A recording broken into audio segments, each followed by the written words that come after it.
உம் யோகா நீங்க அழகா அதை வந்து எக்ஸ்பிளைன் பண்ணீங்க, இன்ட்ரடியூஸ் பண்ணீங்க. அதாவது வந்து நம்ம பார்த்திருக்கோம் இல்லையா, நிறைய கதைகள் இதுல எல்லாம் கேட்டிருக்கோம் பக்தியில. நீங்க சொன்ன மாதிரி வந்து முனிவர்கள் வந்து அந்த கரையாம்புத்தே ஃபுல்லா அவங்க கவர் ஆயிடும். அந்த அப்ப கூட அவங்களுக்கு ஒண்ணுமே தெரியாம அந்த வெளியில என்ன நடக்குதுங்கிற அந்த கொஞ்சம் கூட அந்த அவேர்னஸ் இல்லாம இது இல்லாம உணர்வு இல்லாம கம்ப்ளீட்டா இன்ட்ரோவர்ட்டடா இருந்து அந்த அவங்களுடைய தவத்துல அப்படி வந்து மூழ்கி இருந்தாங்க அப்படிங்கறது வந்து நம்ம நிறைய கதைகள் கேட்டிருக்கோம். ஒருத்தர் ரெண்டு பேர் இல்ல, நிறைய பேர் அந்த மாதிரி பண்ணியிருக்காங்க அப்படின்னு. அந்த அளவுக்கு அவங்க கான்சென்ட்ரேட் பண்ணி வருஷக்கணக்கா பண்ணாதான் சொல்லுவாங்க அந்த தவத்துல வந்து இறைவன் வந்து குஷி அடைஞ்சு திருப்தி அடைஞ்சு சந்தோஷம் அடைஞ்சு ப்ளீஸ் ஆகி வந்து வருவாரு, சாட்சாத்காரம் கொடுப்பாரு, கொடுத்து என்ன வரம் வேணும்னு சொல்லு அப்படின்னு கேட்பாரு, அந்த வரத்தை கொடுப்பாரு அப்படின்னு சொல்லி நிறைய கதைகள் வந்து நம்ம கேட்டிருக்கோம். அது வந்து முனிவர்கள் ரிஷிகள் நிறைய கதை கேட்டிருப்போம். நீங்க இத சொல்ல சொல்ல எனக்கு இன்னும் ஒரு ஒரு இது வந்து இன்சிடென்ட் வந்து கதை வந்து ஞாபகம் வந்தது. சுவாமி விவேகானந்தருக்கும் வந்து அப்படி சொல்லியிருக்காங்க. அவரோட ரியல் லைஃப் எக்ஸ்பீரியன்ஸ ஷேர் பண்ணும்போது அவரை பத்தி ஷேர் பண்ணவங்க, அவரோட கூட இருந்தவங்க, அந்த டிசைபிள்ஸ் கூட வந்து சொல்லியிருக்காங்க. ரெண்டு இன்சிடென்ட் வந்து என்ன என்ன ரொம்ப வந்து அதாவது என்ன ஆழமா பதிஞ்சிச்சு. எனக்கு கேட்ட உடனேவே அந்த ரெண்டு இன்சிடென்ட் வந்து என்னை விட்டு போகல, அது ரொம்ப ஆழமா பதிஞ்சது. ஒண்ணு வந்து அவர் இந்தியால இருக்கும்போது, வெஸ்ட் பெங்கால்னு நினைக்கிறேன், வெஸ்ட் பெங்கால்லே இருக்கும்போது அப்ப வந்து ஆசிரமத்துக்கு வெளியில ஒரு நாள் சாயந்தரம் நேரத்துல போய் உட்கார்ந்து மரத்தடியில வந்து அவர் வந்து மெடிடேஷன் தியானம் பண்ணணும்னு சொல்லி உட்கார்ந்தாரு. அவரோட ரொட்டீன் இருக்கும் இல்லையா, காத்தால சாயந்தரம் அந்த மாதிரி தியானம் பண்றது. அந்த ரொட்டீன்ல வந்து அவர் வந்து சாயந்தர வேளையில மரத்தடியில வெளியில கொஞ்சம் போய் உட்கார்ந்து தியானம் பண்ணும்போது அவர் கூட அவருடைய ஒரு சிஷ்யனும் ஒரு டிசைப்பிளும் கூட கூட போனாரு. ரெண்டு பேரும் சேர்ந்து உட்கார்ந்து சரி தியானம் பண்ணலாம் அப்படின்னு போய் உட்கார்ந்தாங்க. கொஞ்ச நேரம் கழிச்சு அந்த டிசைப்பிளால வந்து தியானம் பண்ணவே முடியல. ஏன்னா ரொம்ப கொசு தொல்லை ஜாஸ்தியா இருந்தது. கொசு எல்லாம் நிறைய கடிக்க ஆரம்பிச்சது. அந்த இவரால கான்சென்ட்ரேட்டே பண்ண முடியல கொசுவனுடைய இதனால. அப்ப அவர் எழுந்து கண்ணை திரும்பி பாக்குறாரு. சுவாமி விவேகானந்தர் திரும்பி பாக்குறாரு. சுவாமி விவேகானந்தர் உடல் முழுக்க கொசு அப்படியே மூடி இருந்துதான். என்னமோ ஃபுல்லா ஒரு கொசுனால ஒரு பிளாங்கெட் போட்டா எப்படி இருக்கும் அந்த மாதிரி ஃபுல் உடலும் கொசுனால வந்து உடல் ஃபுல்லா கொசு கவர் பண்ணி இருந்ததாம். ஆனாலும் அவர் வந்து ஆழ்ந்த தியானத்துல இருந்தாரு அப்படின்னு சொல்லி அந்த எக்ஸ்பீரியன்ஸ்ல அவர் ஒன்ஸ் தியானத்துல உட்கார்ந்துட்டாரு அப்படின்னா என்னவே நடந்தாலுமே அவருக்கு வெளியில என்ன நடந்தாலுமே அது தெரியாது, அவ்வளவு தியானத்துல ஆழமா மூழ்கி போயிடுவாரு அப்படின்னு அது ஒரு இன்சிடென்ட் சொன்னாங்க. இன்னொரு ஒரு இன்சிடென்ட் வந்து எனக்கு அவரை சுவாமி விவேகானந்தர் பத்தி இன்னொன்னு வந்து கேட்ட உடனே ஆழமா பதிஞ்சது என்னன்னா, அதே மாதிரி அமெரிக்கால இருக்கும்போது அவர் வந்து ஒரு நாள் அவருடைய டிசைபிள்ஸோட வந்து காட்டுக்கு அங்க உட்ஸ் ஏரியாலாம் இருக்கும் இல்லையா, அந்த வீடு இருக்கும், மேன்ஷன் இருக்கும். மேன்ஷன் பக்கத்துல உங்களுக்கும் அங்க இருக்கும்னு நினைக்கிறேன். யூகேல எல்லாம் கண்ட்ரி சைட்ல எல்லாம் பாத்தீங்கன்னா வீடு இருக்கும், வீட்டை சுத்தி வந்து உட்ஸ் ஏரியா இருக்கும், அங்க வந்து வாக்கிங் போவாங்க இல்லையா.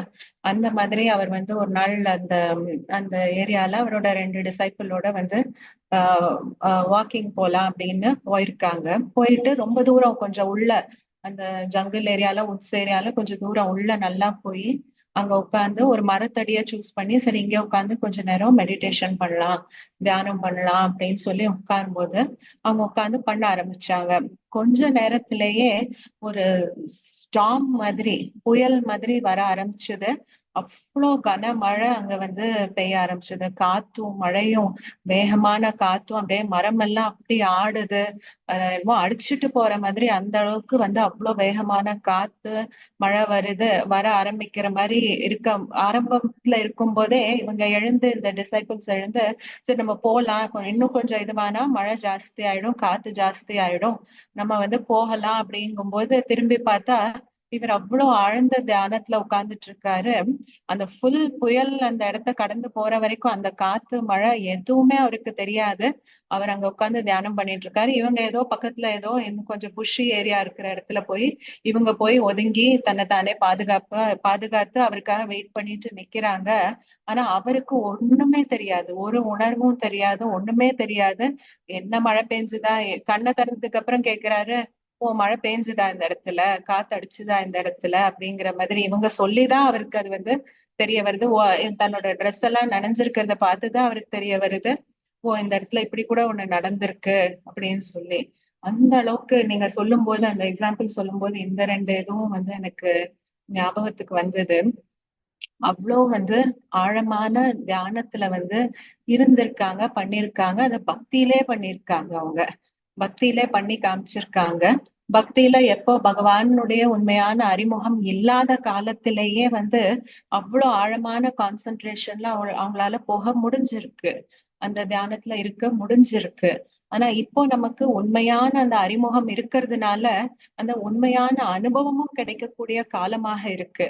அவங்க எல்லாம் பக்தியில என்ன பண்ணாங்க, வெறும் அந்த பிரம்ம தத்துவத்தோட தான் அவங்களுடைய தியானத்தை வச்சுக்கிட்டாங்க. பாபாவை தெரியாது, பகவான தெரியாது, பகவானுடைய வீட்டோட தான் தியானத்தை வைக்கிறாங்கன்னு பாபாவும் அடிக்கடி சொல்றாரு இல்லையா. தத்துவத்தோட தான் அவங்க யோகா பண்றாங்க. அப்படி இருக்கும் போதே அவங்களால அவ்வளோ ஒரு கான்சென்ட்ரேஷன்ல இருக்க முடியுது அப்படின்னா, அப்போ சைத்தன்யமா இருக்கக்கூடிய அந்த பாபாவோட நம்ம யோகா பண்றோம், கனெக்ட் பண்றோம், தியானம் செய்யறோம் அப்படின்னா அதுல நமக்கு அந்த அந்த சுகம் கிடைக்குது, அந்த அத்தீந்திரிய சுகம்ங்கிறது கிடைக்குது, அந்த பேரானந்தம்ங்கிறது கிடைக்கும் போது அப்ப அந்த ஒரு தியானம் நமக்கு நமக்கு எவ்வளவு ஒரு சுகம் கொடுக்கக்கூடியதா இருக்கு. அதை நம்ம கொஞ்சம் கான்சென்ட்ரேட் பண்ணாலே நம்மளால அதை நல்லா அனுபவம் செய்யக்கூடிய அந்த பிராக்டிக்கலான சைத்தன்யமாக இந்த நேரம் அந்த சைத்தன்ய அனுபவத்தினுடைய அந்த நேரமாக இந்த நேரம் சங்கம யுகம் நமக்கெல்லாம் அந்த ஒரு வாய்ப்பு, அந்த ஒரு ஃபார்ச்சூன், அந்த பாக்கியம்ங்கிறது நமக்கு கிடைச்சிருக்கு. அதுதானே பாபா கூட எக்ஸாம்பிள்ல சொல்லும் போது சொல்லுவாரு இல்லையா. இப்போ காகிதத்தை சூரியன் அடியில வச்சோம் அப்படின்னா மாசக்கணக்குல இருந்தா கூட அது என்ன ஆகாது, காகிதம் ஒண்ணுமே ஆகாது. அதே அது கீழே அந்த மேக்னிஃபைங் கிளாஸ கொண்டு வரும்போது அந்த கான்சென்ட்ரேட்டட் ரேஸ் அந்த இடத்துல படும்போது என்ன ஆகுது, கொஞ்ச நிமிஷத்திலே அந்த காகிதம் பத்தி எரிய ஆரம்பிக்குது இல்லையா. சோ கான்சென்ட்ரேஷன்ங்கிறது தான் யோக அக்னிக்கு ஆதாரமாக இருக்கு.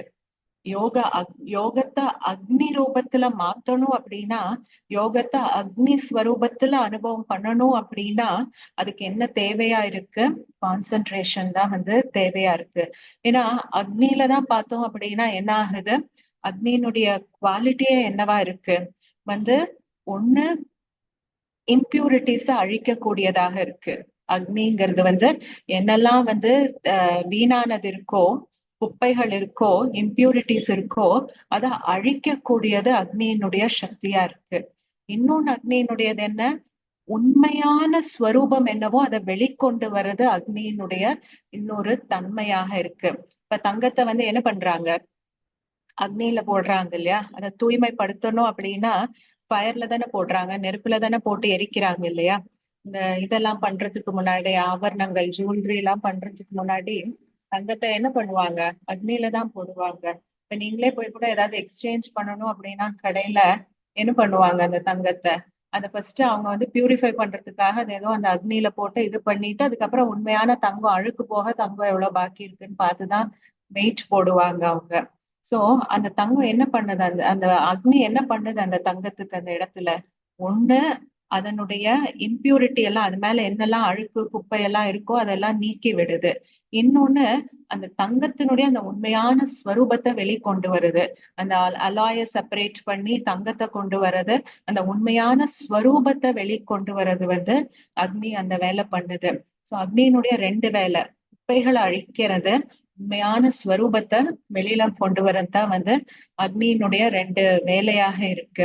அப்ப பாபா நம்மளுடைய யோகத்தை என்ன சொல்றாரு, அந்த அளவுக்கு அக்னி போல இருக்கணும் நம்மளுடைய யோகமானது, அவ்வளவு பவர்ஃபுல்லாக இருக்கணும்.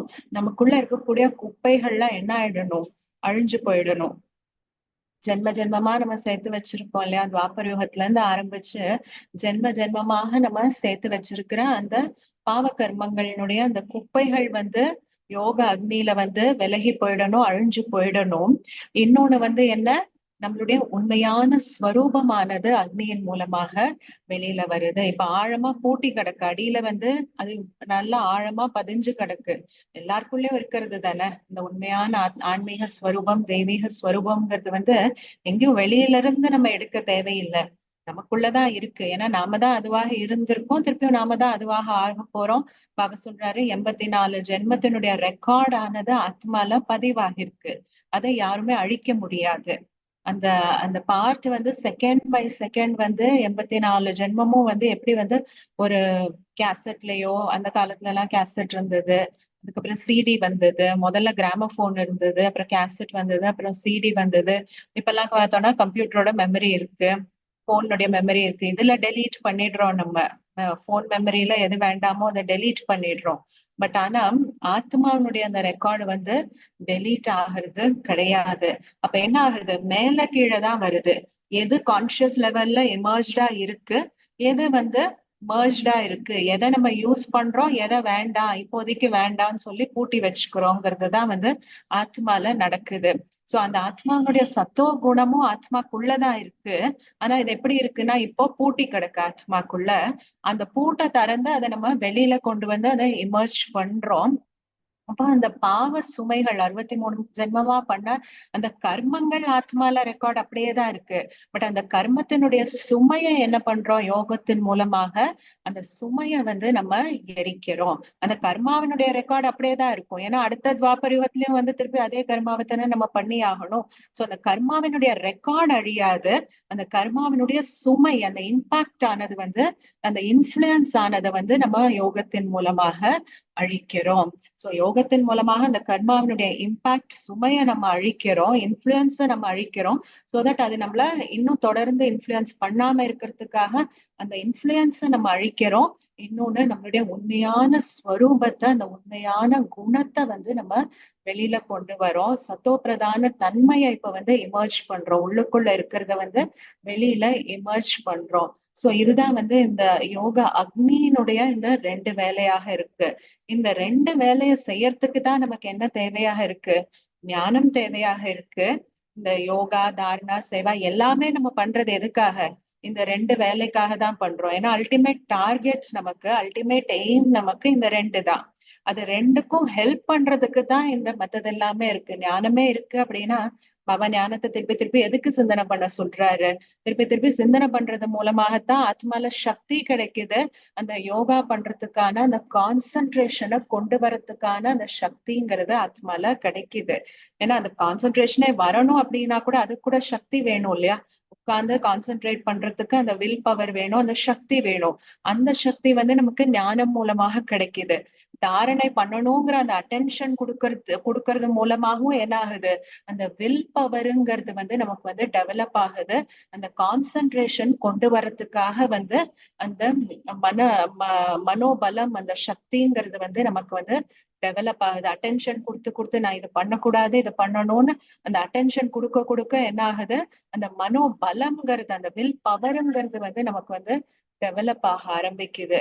சோ சேவையும் என்ன, புண்ணிய கர்மா, பாசிட்டிவ் கர்மா பண்ண பண்ண அகெயின் ஆத்மால சக்திங்கிறது அதிகமாகுது. சோ 4 சப்ஜெக்டுமே பார்த்தோம் அப்படின்னா எதுக்கு எல்லாமே உதவி பண்ணுது அப்படின்னா, இந்த யோகால அந்த கான்சென்ட்ரேட்டட் ஸ்டேஜ கொண்டு வரதுக்காகத்தான் எல்லாமே உதவி பண்ணுது. அதுக்கு தேவையான அந்த வில் பவர், அந்த மனோபலத்தை கொடுக்கறதுக்கு தான் ஞானமாகட்டும், இல்ல தாரணைக்கு நம்ம கொடுக்குற அட்டென்ஷன் ஆகட்டும், இல்ல சேவா மூலமா நம்ம பண்ற புண்ணிய காரியமாகட்டும், எல்லாமே இந்த யோகத்துக்காகத்தான், இது ஹெல்ப் பண்றதுக்காகத்தான் பாபா இத்தனை எல்லாமே நமக்கு வந்து அமைச்சு கொடுத்திருக்காரு. ஒரு லைஃப் ஸ்டைலையே அமைச்சு கொடுத்திருக்காரு. சோ தட் நம்மளுடைய லைஃப் ஸ்டைல்ல நம்ம பண்ணக்கூடிய ஒவ்வொன்றுமே எப்படி இருக்குன்னா இதுக்கு நமக்கு ஹெல்ப் பண்றதுக்காக. சோ அந்த முக்கியமான விஷயம் அந்த யோகா அக்னிக்கு என்ன, கான்சன்ட்ரேஷன். அந்த கான்சன்ட்ரேஷனுக்கு தேவையான வில் பவர் கொண்டு வரத்துக்கு தான் வந்து, அந்த மனோபலம் கொடுக்கறதுக்கு தான் வந்து நம்மளுடைய லைஃப் ஸ்டைல இந்த மாதிரி பாபா நமக்கு அமைச்சு கொடுத்திருக்காரு.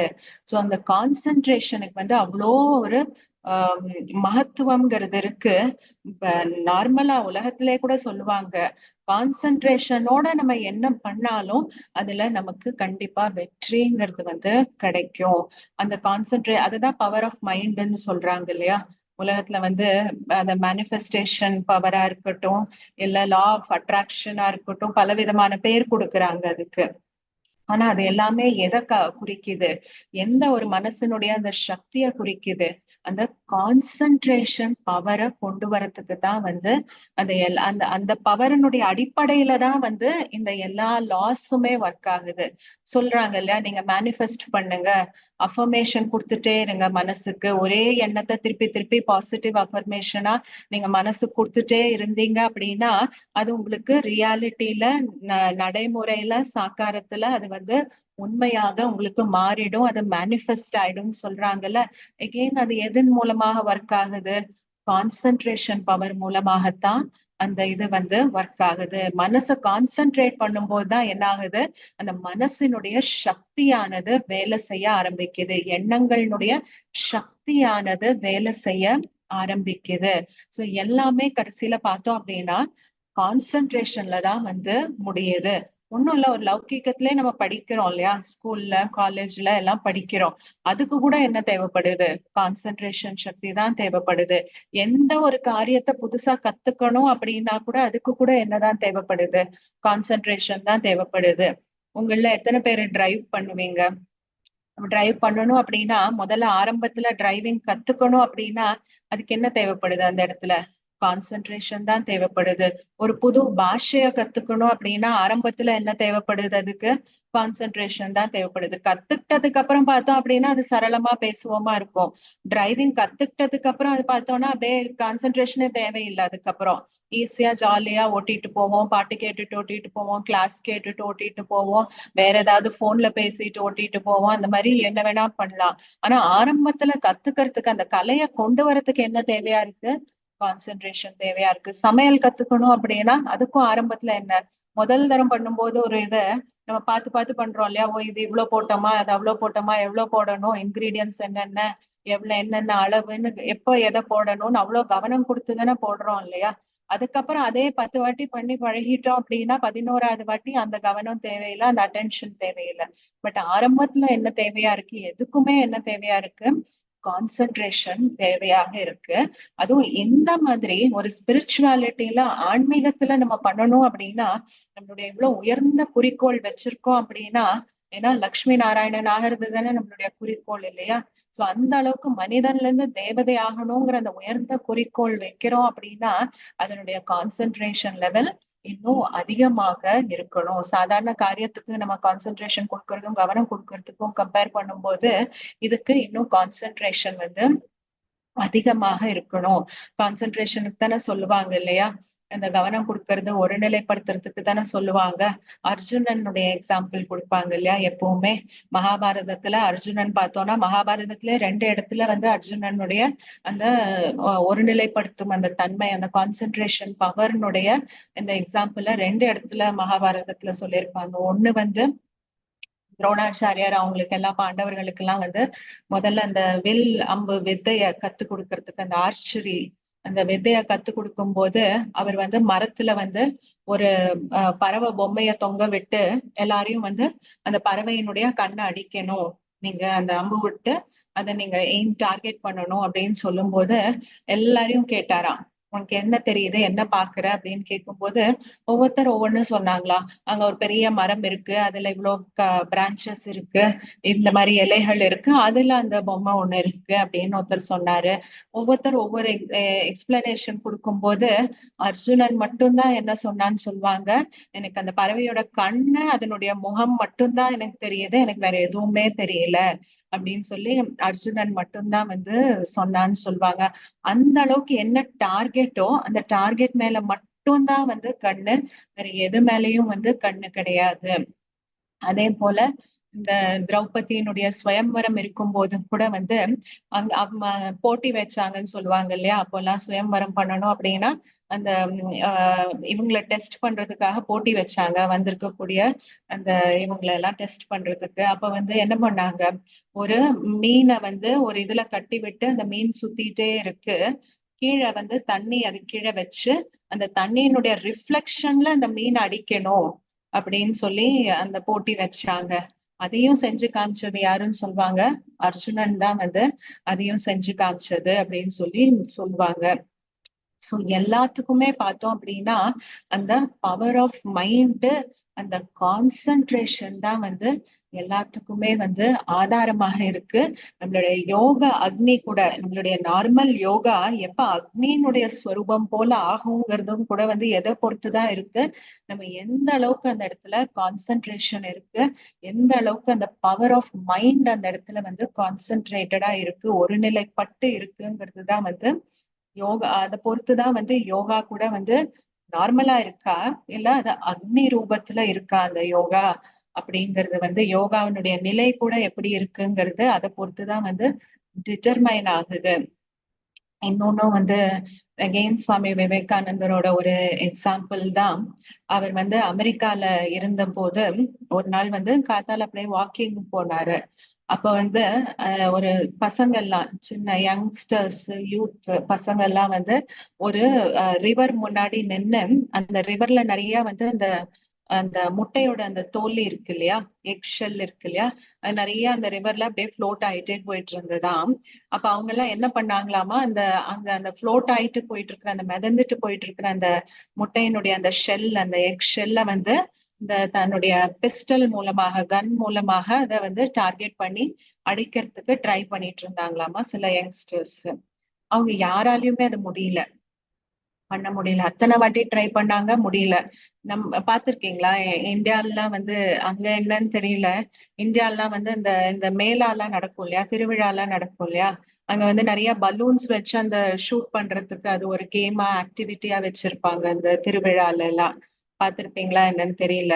அது போல அவங்களும் என்ன பண்ணாங்க, இந்த கன்னை வச்சு விளையாட்டுக்கு அவங்க வந்து ட்ரை பண்ணிட்டு இருக்காங்க, அந்த எக் ஷெல்ஸ வந்து ஷூட் பண்றதுக்காக. அப்ப இவர் அங்க போய் என்ன பண்ணாரா, அந்த ஒரு பிஸ்டல் வாங்கி இவர் வந்து ஷூட் பண்ண ஆரம்பிச்சாரா.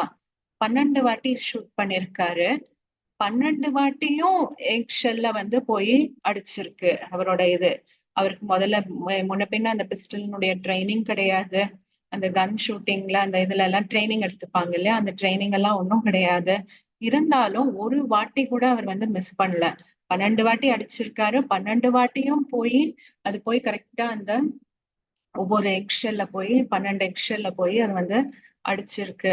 அப்ப அவங்க எல்லாம் ஆச்சரியப்பட்டு கேட்டாங்களாமா, எப்படி உங்களால மட்டும் முடிஞ்சது, நாங்க இவ்வளவு நேரமா நாங்க ட்ரை பண்ணிட்டு இருக்கோம், நீங்க என்ன முதல்ல இதுல என்ன ட்ரைனிங் எடுத்து வந்திருக்கீங்களா இந்த ரைபிள் ஷூட்டிங்ல எல்லாம் நீங்க அப்படிங்கும் போது, அவர் இதுல இல்ல எனக்கு அதெல்லாம் தெரியாது அப்படிங்கும் போது, இப்ப எப்படி உங்களால முடிஞ்சது அப்படின்னு அவரு அந்த குழந்தைங்க வந்து அவர்கிட்ட கேட்கிறாரு, அந்த யங்ஸ்டர்ஸ் யூத் வந்து அவர்கிட்ட கேட்கும் போது அவர் சொல்றாரா, அதுதான் மைண்டினுடைய கான்சென்ட்ரேஷன் பவர். இப்போ உனக்கு அதை அடிக்கணும் அப்படின்னா உன் புத்தியில அதை தவிர வேற எதுவுமே இருக்கக்கூடாது அந்த நேரத்துல. அதே போல படிக்கணும் அப்படின்னா படிப்பை தவிர அந்த நேரத்துல வேற எதுவுமே புத்தி இருக்கக்கூடாது. எந்த நேரத்துல எதை பண்ணணுமோ அதுல கான்சென்ட்ரேஷன் வேணும் அப்படின்னா அந்த ஒரு வேலையை தவிர வேற எந்த வேலையும், வேற எந்த விஷயமும் உங்க மைண்ட்ல வந்து மூடக்கூடாது, எதை பத்தின எண்ணமும் வந்து இருக்கக்கூடாது.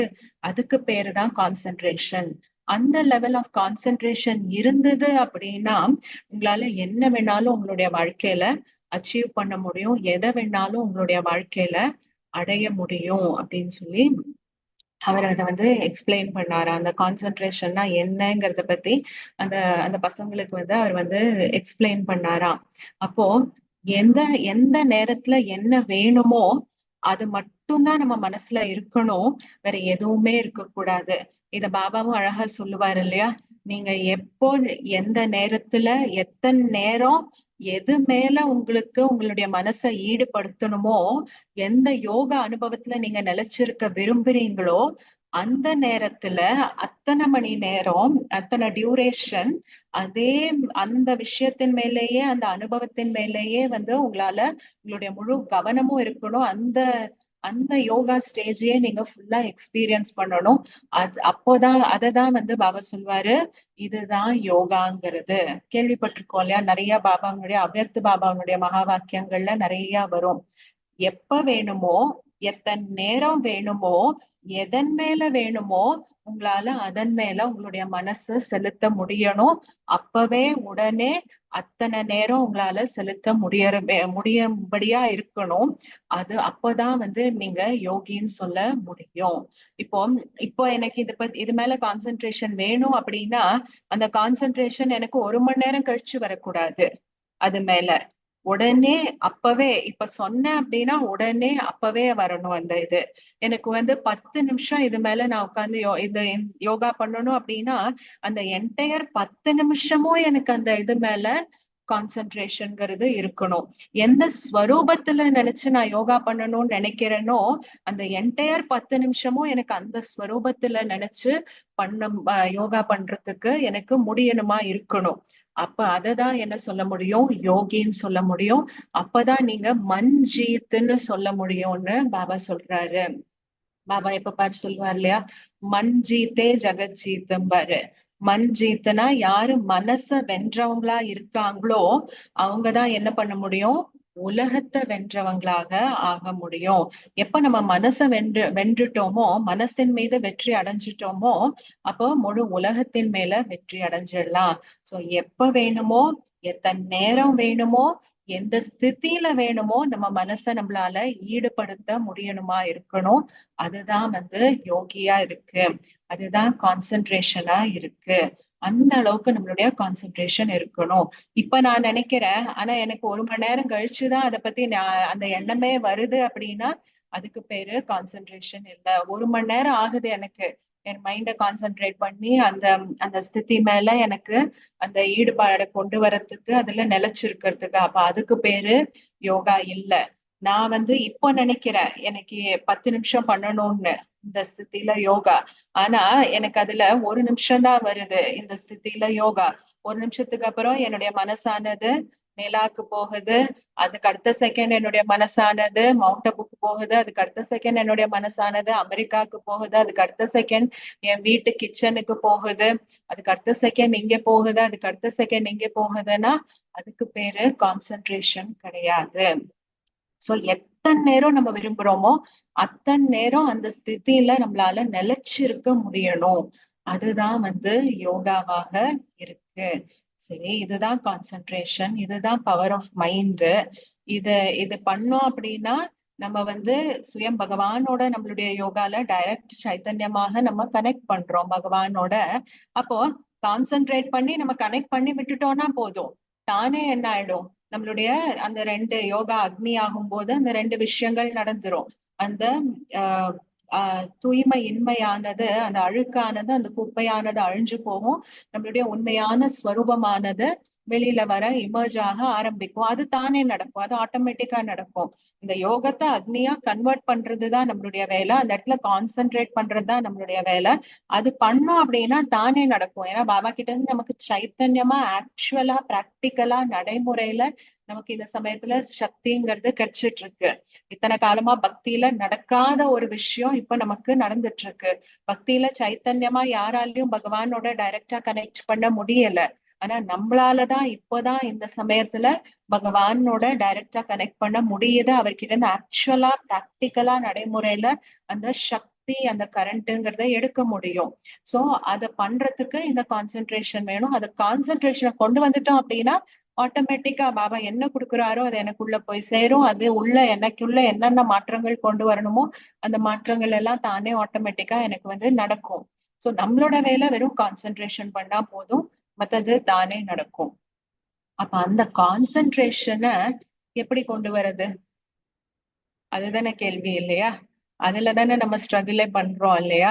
அது எப்படி கொண்டு வர்றது? அது எப்படி அவ்வளவு தூரம் நம்ம வந்து கான்சென்ட்ரேட்டடா கொண்டு வருது? ஏன்னா நம்ம என்ன பண்றோம்? சரி, நம்ம பரந்தாமத்துக்கு போலாம், பாபாட்ட போலாம் அப்படின்னு சொல்லி நம்ம நினைச்சு மேல பாபாட்ட போறோம். என்ன ஆகுது, ஒரு நிமிஷம் போகுது, அதுக்கு அடுத்த நிமிஷம் தொப்புன்னு கீழே இறங்கி வந்து விழுந்துடுறோம்.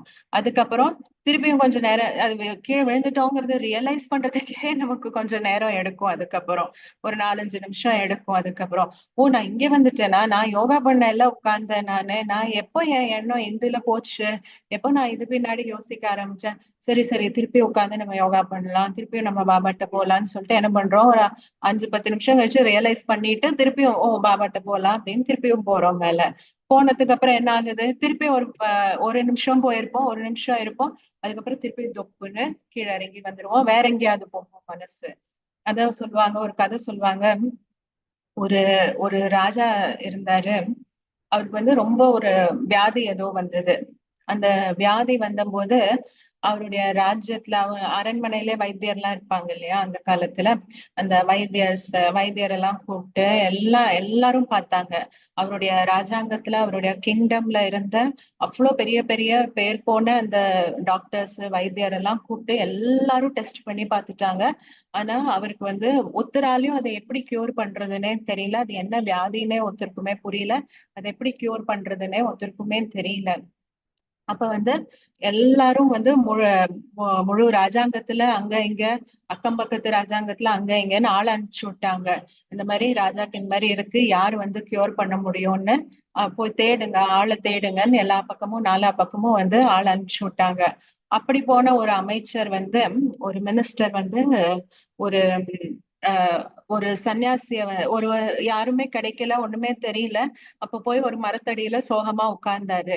என்ன பண்றதுன்னு தெரியலையே, எங்க போய் டாக்டரை தேடுறது, எங்க போய் வைத்தியரை தேடுறது, இப்படி ராஜாக்கு ஒரு வியாதி வந்திருக்கே, என்னதான் பண்றது, நீங்க போய் தேடுங்கன்னு சொல்லிட்டாங்க, எப்படிதான் தேடுறது, யாருதான் கிடைப்பாங்கன்னு சோகமா உட்கார்ந்துட்டு இருக்கும்போது அந்த வழியா போன ஒரு சன்னியாசி பார்த்துட்டு, என்ன ஆச்சு, ஏன் இப்படி உட்கார்ந்துருக்கேன்னு கேட்கும்போது அவர் அந்த சன்னியாசிட்ட சொல்றாரு, இந்த முனிவர்கிட்ட சொல்றாரு, இந்த மாதிரி எங்க ராஜாக்கு இந்த ஒரு வியாதியா இருக்கு, நீங்க வந்து என்ன பண்றதுன்னே தெரியல, எல்லாரும் எல்லாருமே ஒரே குழப்பத்துல இருக்கோம் அப்படின்னு சொல்லும் போது அந்த முனிவர் சொன்னாரா, அவ்வளவுதானா, இதுதானா, என்கிட்ட அதுக்கு கியூர் இருக்கு, என்ன கூட்டிட்டு போங்க உங்க ராஜாட்ட அப்படின்னு சொன்னாரு.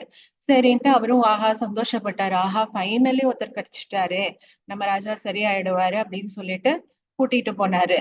தன்னுடைய ராஜா கிட்ட அரண்மனையில கூட்டிட்டு போறாரு. பேலஸ்ல போன உடனே அவர் போய் அந்த ராஜாவை பாக்குறாரு. ராஜாவை டெஸ்ட் பண்ணிட்டு, இதுதானா, இது ரொம்ப ஈஸி, இப்படிப்பட்ட ஒரு மரம் இருக்கு, அந்த மரத்துல இருந்து போய் இந்த இலைகள்லாம் வந்து நீங்க இந்த மரத்துல இருந்து இலையெல்லாம் பொறிச்சிட்டு வாங்க அப்படின்னு ஒரு காம்பினேஷன் சொல்லி அந்த மூலிகைகள் எல்லாம் வந்து எடுத்துட்டு வர சொல்றாங்க. எல்லாரும் போய் வேக வேகமா போய் அந்த மரத்தை தேடி கண்டுபிடிச்சு 2-3 மரத்துல இருந்து மூலிகைகள் எல்லாம் கொண்டு வந்து இது பண்றாங்க. அந்த முனிவரும் நல்லா எல்லாம் அரைச்சு கொடுத்து அதுல என்னென்னமோ தண்ணி எல்லாம் ஊத்தி ஒரு பேஸ்ட் மாதிரி பண்ணி எல்லாம் பண்ணி ஒரு லேகியம் மாதிரி பண்ணி கொடுக்குறாரு.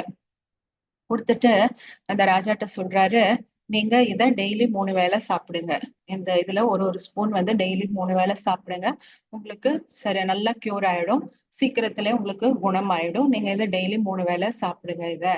ஆனா ஒரு கண்டிஷன், நீங்க இதை சாப்பிடும் போது நீங்க குரங்க பத்தி நினைக்க கூடாது அப்படின்னு சொல்றாரு. ராஜாவும், நான் எதுக்கு குரங்க பத்தி நினைக்க போறேன், இது என்ன ரொம்ப சிம்பிள் தானே, இதுல என்ன இருக்கு, நான் சாப்பிடுறேன் அப்படின்னு சொல்லிட்டு சரின்றாரு. அப்போ உடனே அடுத்த வேளை வரும்போது, அந்த டைம் வரும்போது அந்த டப்பாவை திறந்து அந்த ஒரு ஸ்பூன்ல அதை எடுக்கிறாரு. உடனே அவருக்கு என்ன ஞாபகம் வந்திருக்கும், குரங்கு தான். குரங்குல புறாங்கல்ல ஞாபகம். அப்போ வந்து அதே மாதிரிதான் ஒவ்வொரு வேளையும் இதேதான் நடக்குது. ஒவ்வொரு வாட்டியும் அந்த டப்பாவை திறக்கும் போது, ஒவ்வொரு வாட்டியும் ஸ்பூனை வச்சு அதை எடுத்து வாயில கொண்டு போகும்போது உடனே அவர் மனசுல என்ன பிக்சர் வருது, குரங்குனுடைய ஒரு பிக்சர் தான் வருது. ஒரு சமயம் ஒரு குரங்கு வருது, ஒரு சமயம் 10 குரங்கு வருது, குரங்கு தாவுது மரத்தை விட்டு மரம், அந்த மாதிரி வருது. அந்த மாதிரி குரங்குதான் அவர் மைண்ட்ல வந்து இருக்கு. சோ இதுதான் என்னவா இருக்கு, மனசினுடைய தன்மையாக இருக்கு. மனசினுடைய தன்மை என்ன, நம்ம எதை நினைக்க கூடாதுன்னு சொல்றோமோ அதுதான் வந்து மனசு வந்து நினைக்க கூடியதாக இருக்கு. அப்ப அதை எப்படி மாத்துறது, ஏன்னா கான்சென்ட்ரேட் பண்ணணும் அப்படின்னா நமக்கு எந்த விஷயத்தின் மேல வேணுமோ கவனம், அந்த விஷயத்தின் மேலேயே நம்மளுடைய கவனத்தை நிலைச்சு வைக்கணும் இல்லையா, அந்த கான்சென்ட்ரேஷனை நிலைச்சு வைக்கணும் இல்லையா. அப்போ அதுக்கு வந்து நம்ம என்ன பண்ணணும், இந்த மாதிரி நமக்கு குரங்கு ஞாபகம் வரக்கூடாது, குரங்கு ஞாபகம் வராம எது தேவையில்லையோ, குரங்குன்னா என்ன, எது தேவையில்லையோ, தேவையில்லாத விஷயங்கள்லாம் ஞாபகத்துல அந்த நேரத்துல நம்ம எப்ப யோகா பண்ணணும், கான்சென்ட்ரேட் பண்ணணும்னு உட்கார்றோமோ அந்த நேரத்துல அது ஞாபகத்துக்கு வேற எதுவுமே நம்மள வந்து டிஸ்ட்ராக்ட் பண்ணக்கூடாது. எதுக்காக உட்கார்ந்துருக்கோமோ பாபா சொல்ற மாதிரி அந்த ஸ்திதிய மட்டுமே தான் வந்து நம்ம முழுக்க முழுக்க அனுபவம் பண்ணணும். அந்த நேரத்துல எவ்வளவு நேரம் விரும்புறோமோ அந்த அவ்வளவு நேரம் நம்மளால அதை அனுபவம் பண்ண முடியுமா இருக்கணும். அதுக்கு நம்ம என்ன பண்றது? இப்போ மனசினுடைய தன்மை என்னவாக இருக்கோ அந்த தன்மை மூலமாகவே நம்ம என்ன பண்ணணும், அந்த மனசை வந்து நம்மளுடைய கண்ட்ரோல்ல கொண்டு வரணும். இப்ப மனசினுடைய தன்மை என்னவாக இருக்கு, மனசு எப்படி திங்க் பண்ணுது, மனசனுடைய வேலை என்ன, எண்ணங்களை உருவாக்குறது. அதுதான் மனசனுடைய வேலையாக இருக்கு. அப்ப அந்த மனசினுடைய தன்மை எண்ணங்களை உருவாக்குறது, அதனுடைய வேலை எண்ணங்களை உருவாக்குறது. அதனுடைய தன்மை என்னவாக இருக்கு, அந்த எண்ணங்களை எப்படி அது உருவாக்குது, நாங்க செய்ய எண்ணங்கள் எப்படி வேணும் வருது சொன்ன வழி, மனசு. செய்ய வேணாம் என்று சொன்ன வழியில அது செய்யும். செய்ய வேண்டாங்கிறத சொல்லுது, சொன்னா அததான் செய்யும். Okay fine. பட் அந்த எண்ணங்கள் வருது இல்லையா, அந்த எண்ணங்கள் பார்த்தோம். எண்ணங்கள் வந்து எப்படி வருது மனசுக்குள்ள, அதனுடைய நேச்சர் எப்படி இருக்கு, தன்மை எப்படி இருக்கு, நீங்க கவனிச்சு பாருங்க. அந்த எண்ணங்கள் வரது எல்லாமே எப்படி வரும் அப்படின்னா பிக்சரா தான் மனசுக்குள்ள எண்ணங்கள் வரும். எதுவுமே இருக்கட்டும். இப்ப நான் அந்த ராஜா கதைய சொன்னேன். நான் ராஜான்னு சொல்லும் போது உங்க மனசுல என்ன வந்தது, பிக்சர் வந்தது இல்லையா. ஒரு அரண்மனை இருக்கு, ஒரு சிம்மாசனம் இருக்கு, அந்த சிம்மாசனத்துல ஒரு ராஜா உட்கார்ந்து இருக்காருன்னு வந்தது.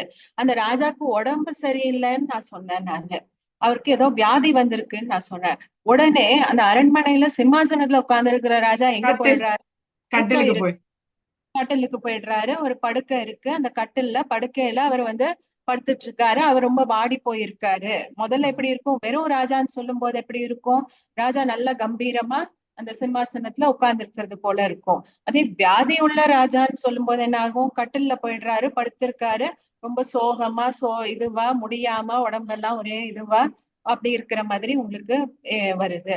அமைச்சர் வந்து காடு காடா தேடி போனாருன்னு சொல்லும் போது என்னது, காட்டுல ஒரு ஆள் தேடிட்டு போற மாதிரி உங்களுக்கு அந்த படமானது மனசுல வருது. அதுக்கப்புறம் அந்த காட்டுல அந்த ஆள் தேடிட்டு போறாரு அப்படின்னா, ஒரு சன்னியாசி மரத்தடியில உட்கார்றாருன்னா ஒரு மரம் தெரியுது, மரத்தடியில ஒரு ஆள் உட்கார்ந்து இருக்கிற மாதிரி, அந்த ராஜ ட்ரெஸ் எல்லாம் அந்த அந்த காலத்து ட்ரெஸ் போட்டுட்டு மரத்தடியில ஒருத்தர் உட்கார்ந்து இருக்கிற மாதிரி தெரியும். பேண்ட் ஷர்ட் போட்டுட்டு உட்கார்ந்து இருக்கிற மாதிரி உங்களுக்கு தெரியாது இல்லையா. அந்த காலத்து அவங்க என்ன ட்ரெஸ் போடுவாங்களோ பழங்காலத்துல அந்த மாதிரி போட்டுட்டு உட்கார்ற மாதிரி தானே, அந்த நீளமா அந்த குர்த்தா அந்த பஞ்சகச்சம் மாதிரி கட்டிட்டு அந்த மாதிரி உட்கார்ந்து இருக்கிற மாதிரி தானே தெரியுது. ஒரு சன்னியாசி அந்த வழியா போறாருன்னா பேண்ட் ஷர்ட் போட்டு ஒரு ஆள் போற மாதிரியா தெரியுது, இல்ல இல்லையா. சன்னியாசியினுடைய ட்ரெஸ்ல காவி வஸ்திரத்துல ஒரு ஆள் போற மாதிரி தானே உங்களுக்கு தெரியுது இல்லையா. அப்ப நீங்க என்ன சொல்றீங்களோ அது அப்படியே மனசு பாக்குது. குரங்க பார்க்க கூடாதுன்னு சொல்லும் போது அந்த இடத்துல அது குரங்கு தான் அது தெரியுது. அந்த குரங்க வந்து மனசு, உங்க மனசுலயும் குரங்கு பிக்சர் வந்துதா, குரங்க ராஜா பார்த்தாருன்னு சொல்லும் போது உங்க மனசுலயும் என்ன பிக்சர் வந்தது, குரங்கனுடைய உருவம் தானே தெரிஞ்சது. ஒரு குரங்கு தெரிஞ்சதுன்னு சொல்லும் போது ஒரு குரங்கு தெரியுது. ரெண்டு குரங்கு ஒரு மரத்துல இருந்து இன்னொரு மரத்துக்கு தாவுதுன்னு நான் சொல்றேன் அப்படின்னா உடனே உங்க மனசுல என்ன வருது, ரெண்டு குரங்கு வருது. அந்த ரெண்டு குரங்கும் ஒரு மரத்துல இருந்து இன்னொரு மரத்துக்கு தாவற மாதிரி உங்களுக்கு அந்த இமேஜ் தெரியுது இல்லையா, அந்த பிக்சர் தெரியுது இல்லையா. சோ மனசினுடைய தன்மை என்ன, வேலை எண்ணங்களை உருவாக்குறது. அந்த தன்மை என்ன, அந்த எண்ணங்கள் எப்படி உருவாகுது, பிக்சராகத்தான் அந்த எண்ணங்கள் உருவாகும். அதுக்கு வித்தியாசம் தெரியாது. இதை செய்யணும்னாலும் அந்த பிக்சர் வரும், இதை செய்யக்கூடாதுன்னாலும் அதனுடைய பிக்சர் தான் அந்த மனசுல வந்து கிளியரா அந்த உருவம் தான் வந்து வரும். அப்போ இந்த மனசனுடைய தன்மையே என்ன, பிக்சரா கொண்டு வருது. அப்போ எப்ப நம்ம மனச நம்மளுடைய கண்ட்ரோல் எடுத்துக்க முடியும் அப்படின்னா, எப்ப அந்த பிக்சர் கொண்டு வர்றதுனுடைய அந்த இது இருக்கு இல்லையா, வரிசையா ஒரு பிக்சர் மாத்தி இன்னொரு பிக்சர் மாத்தி இன்னொரு பிக்சர் மாத்தி இன்னொரு பிக்சர், அந்த பிக்சரை நம்ம எப்ப டைரக்ட் பண்ண ஆரம்பிக்கிறோமோ, இதுக்கப்புறம் இத நன, இதுக்கப்புறம் இத நன, இதுக்கப்புறம் இத நனன்னு அந்த பிக்சரை வரிசையா எப்ப நம்ம டைரக்ட் பண்ண ஆரம்பிக்கிறோமோ அப்ப என்ன பண்ண முடியும், நம்மளால நம்ம மனச நம்மளுடைய கண்ட்ரோல்ல கொண்டு வர முடியும். இப்ப ஒரு சின்ன ஆக்டிவிட்டி பண்ணலாம். இப்ப எப்படி இந்த மனசனுடைய இதுங்கிறதுக்கு ஒரு சின்ன ஆக்டிவிட்டி பண்ணலாம் நம்ம. ஃபார் எக்ஸாம்பிள், நீங்க என்ன பண்ணுங்க, இப்போ ஒரு 2 நிமிஷம் உங்க வீட்டை நினைங்க. உங்களோட வீடு இருக்கு இல்லையா, உங்களோட வீட்டை ஒரு 2 நிமிஷம் நினைங்க, என்ன ஆகுதுன்னு பார்க்கலாம். ஓகே, ஒரு 2 minutes.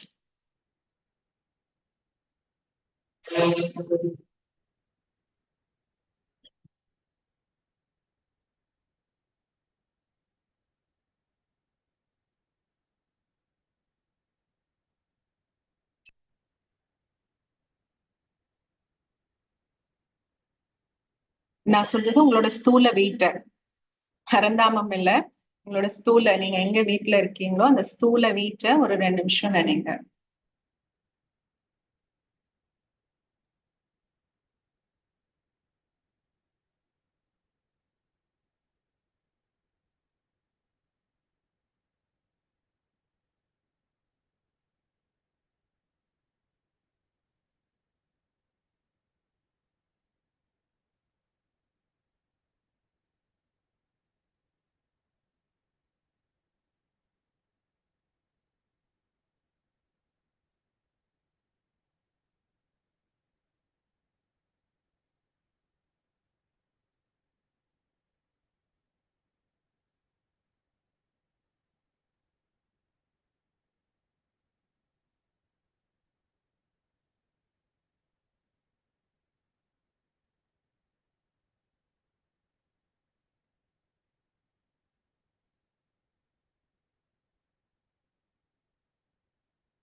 ஓகே, என்ன பண்ணீங்க? என்ன வந்தது மனசுல, என்ன பண்ணீங்க? 2 நிமிஷம் ஆச்சு. யாராவது ஷேர் பண்ண விரும்புறீங்களா? உண்மையை சொல்ல போனா எனக்கு 2 வீடும் ஞாபகம் வருது. இலங்கையில இருக்கிற வீடும் இந்த வீடும். அப்ப அது குழம்புது, எந்த வீட்டை நான் ஞாபகத்துல வச்சிருக்கிறேன், அப்படி குழம்பிட்டேன். ஓம் சாந்தி சிஸ்டர், சரியா சொன்னீங்க சிஸ்டர். முதல்ல சொல்ல முன்ன நான் பரந்தாமத்தை யோசிச்சேன், எங்கட இங்க லண்டன்ல உள்ள வீட்டை யோசிச்சேன், பேருந்து பகுதி வீட்டு அங்க தெரியும் ஸ்ரீலங்காவில் உள்ள வீட்டை நினைச்சேன். பிறகு சொன்னீங்க 2 வீட்டை எனக்கு ஸ்தூல வீட்டை எனக்கு சொல்ல 2 வீட்டை நினைச்சேன் சிஸ்டர். ஓகே, நான் ஒவ்வொரு ஒரு ஓம் சாந்தி ரூபமா சிஸ்டர். அதே மாதிரி தான் ஸ்ரீலங்காவிலையும் நாங்க பிறந்த வீடு சொந்தமா பிறந்த இடத்துல, இடம்பெயர்ந்து வந்திருந்த வீடு வேறொன்று, திருப்பி அங்கேயும் பிரச்சனை வந்து இடம்பெயர்ந்து வந்திருந்த வீடு வேறொன்று, இப்ப லண்டன்ல உள்ள வீடு. நானும் சரியா குழம்பி 5-6 வீட்டை நினைச்சிட்டேன். இருந்த வீடுகள் எல்லாம் நினைச்சிட்டேன் ஸ்தூலமான வீடுன்னு சொல்றீங்களே. ஓகே. இருந்த ஓம் வீடு சாந்தி எல்லாம் நீங்க இது ஓம் வரைக்கும் இருந்த சாந்தி வீடு. சிஸ்டர். ஓம் வீட்டை சாந்தி. வீட்டை நினைக்க சொல்லிக்க எனக்கு இங்க நான் இருக்கிற வீடு பாபாவோட இந்த வீட்டுல என்னென்ன பொருள்கள் இருக்கோ அதுகள் நினைவு வந்தது. பாபாவோட நான் ஸ்பெண்ட் பண்ற பாபாவோட ரூம் நினைவு வந்தது. அப்ப அந்த வீட்டுக்குள்ள என்னென்ன இருக்குது, என்னென்ன நான் அந்த வீட்டுக்குள்ள செய்யணும்ன்றதுதான் எனக்கு ஞாபகம் வந்தது. அங்க நான் செய்ய வேண்டிய வேலைகள் ஞாபகம் வந்தது. ஓகே, அப்படித்தான் எனக்கும். என்னென்ன வேலை செய்யணுங்கிறது, வீடுன உடனே என்னென்ன வேலை செய்யணுங்கிறது அது எல்லாமே ஞாபகத்துக்கு வந்தது. ஓகே, இப்ப நீங்க சொன்னது பாத்தீங்க அப்படின்னா வந்து நிறைய பேர் சொன்னது என்ன அப்படின்னா 2-3 வீட்டை நீங்க நினைச்சிட்டீங்க இல்லையா? இருந்தது 2 நிமிஷம் டைம். அந்த 2 நிமிஷத்துக்குள்ள நீங்க 2-3 வீட்டை நினைச்சிட்டீங்க. ஃபர்ஸ்ட் வேற பரந்தாமத்துக்கு போனீங்க, அதுக்கப்புறம் நான் ஸ்தூல வீடுன்னு சொன்ன உடனே திருப்பி ஸ்தூல வீட்டுக்கு வந்தீங்க. ஸ்தூல வீட்லயும் வந்து ஸ்ரீலங்கா வீடு, லண்டன் வீடு, இந்த மாதிரி 2-3 வீடை நினைச்சீங்க. அப்புறம் சிலர் பாபா வீட்டை நினைச்சீங்க. அதுக்கப்புறம் சிலருக்கு என்னாச்சு, என்னென்ன வேலை செய்யணும், வீட்ல என்னென்ன இருக்கு, என்னென்ன வேலை செய்யணுங்கிற அந்த அந்த டு டூ லிஸ்டுக்கு போயிட்டீங்க இல்லையா? இல்ல அது அப்படி சில விஷயத்த நினைக்க அதுல இருந்து வெளியில போயிட்டேன். அப்புறம் வீட்டை நினைக்கல, அதுல இருந்து அங்க வந்து வெளியில போய் பட்டுட்டுது. போயிட்டு வந்ததா அதுவும் ஓ வெளியில? ஓ அப்புறம் வீடு நினைப்பு இல்ல, அப்புறம் அந்த இல்ல. ஏதோ ஒரு விஷயத்த நினைச்ச உடனே அதுல இருந்து வேற வந்து வேற போயிட்டு அடடா வீட்டை நிக்க வேணும்னுட்டு அப்புறம் அந்த மாதிரி தான் இருந்தது. திருப்பியும் வீட்டை நினைக்கிறதுக்கு வரதுக்கு. இல்ல சிஸ்டர், நீங்க சொன்ன மாதிரியே நான் வீட்டை தான் நினைச்சேன். நீங்க சொன்ன கொஸ்டினை டார்கெட் பண்ணி தான் இருந்தேன் நான். இருந்தாலும் ஸ்தூலத்துல நிறைய வீடுகள் இப்ப அப்ப அதுகள் ஒவ்வொன்றையும் யோசிச்சு வரைக்கும் எந்த வீட்டுல நிலைச்சு நிக்கிறேன்னு தெரியாம இருந்துச்சு. அதான் நிறைய வீட்டை நினைச்சிட்டீங்க இல்லையா? ஒன்னா வந்து ஒரு சிலர் என்ன பண்ணிருக்கீங்க, நிறைய வீடு இருக்கு ஸ்தூலத்திலேயே. ஸ்ரீலங்கால இருக்கு, லண்டன்ல இருக்கு, அந்த மாதிரி நிறைய இடத்துல வீடு இருக்கு. இல்ல பாபா வீடு இருக்கு அங்கேயே, லண்டன்ல இருக்கிற பாபா வீடாவே இருக்கட்டும், இல்ல ஸ்ரீலங்கால இருக்கிற பாபாவுடைய வீடா இருக்கட்டும், அதெல்லாம் ஞாபகம் வந்தது. ஒண்ணு நிறைய வீடுகள் ஞாபகம் வந்தது. இன்னொரு ஒரு சிலருக்கு எப்படி இருந்தது, அந்த வீடை நினைச்சாலும் அந்த வீட்டுல ஓகே ஹால்ல போறோம், அந்த பொருளை பார்க்கும்போது என்ன ஆகுது, என்ன வேலை பண்ணணுங்கிறது ஞாபகம் வருது. அது சம்பந்தமா வெளியில எங்கேயோ போயிட்டு வருது எண்ணங்கள். திருப்பியும் நீங்க வீட்டுக்கு கொண்டு வர்றீங்க, திருப்பியும் வேற ஏதோ எண்ணங்கள் போகுது. இந்த மாதிரி வெளியில அங்கங்க போயிட்டு வந்தது. அதாவது நான் என்ன சொல்ல வரேன் அப்படின்னா, இருந்தது 2 நிமிஷம் டைம். அந்த 2 நிமிஷத்துக்குள்ள எத்தனை விஷயங்கள் ஞாபகம் வந்துச்சு. ஒண்ணு அது பல வீடுகளா இருக்கலாம். உங்களுடைய ஸ்தூல வீடே வந்து பல வீடுகளா இருக்கலாம். இங்க இருக்கிற ஒரு வீடு, அங்க இருக்கிற ஒரு வீடு, லண்டன்ல இருக்கிற பாபா வீடு, அந்த வீடு, இல்ல லண்டன்ல இருக்கிற ஸ்தூல வீடு, இல்ல ஸ்ரீலங்கால இருக்கிற ஸ்தூல வீடுன்னு பல வீடுகளா இருக்கலாம். பல விஷயங்கள், பல வீடுகள் ஞாபகம் வருது. இல்ல வேலைகள் ஞாபகம் வருது. அந்த இருந்த 2 நிமிஷத்துல எத்தனை விஷயங்கள் உங்களுக்கு ஞாபகம் வந்துடுச்சு. மனசுக்குள்ள எத்தனை விஷயங்கள் அந்த இடத்துல வந்துடுச்சு அந்த இருந்த 2 நிமிஷத்துல. அப்ப அது என்ன ஆகுது அந்த இடத்துல, கான்சென்ட்ரேஷன்ங்கிறது இருக்க மாட்டேங்குது அந்த இடத்துல இல்லையா?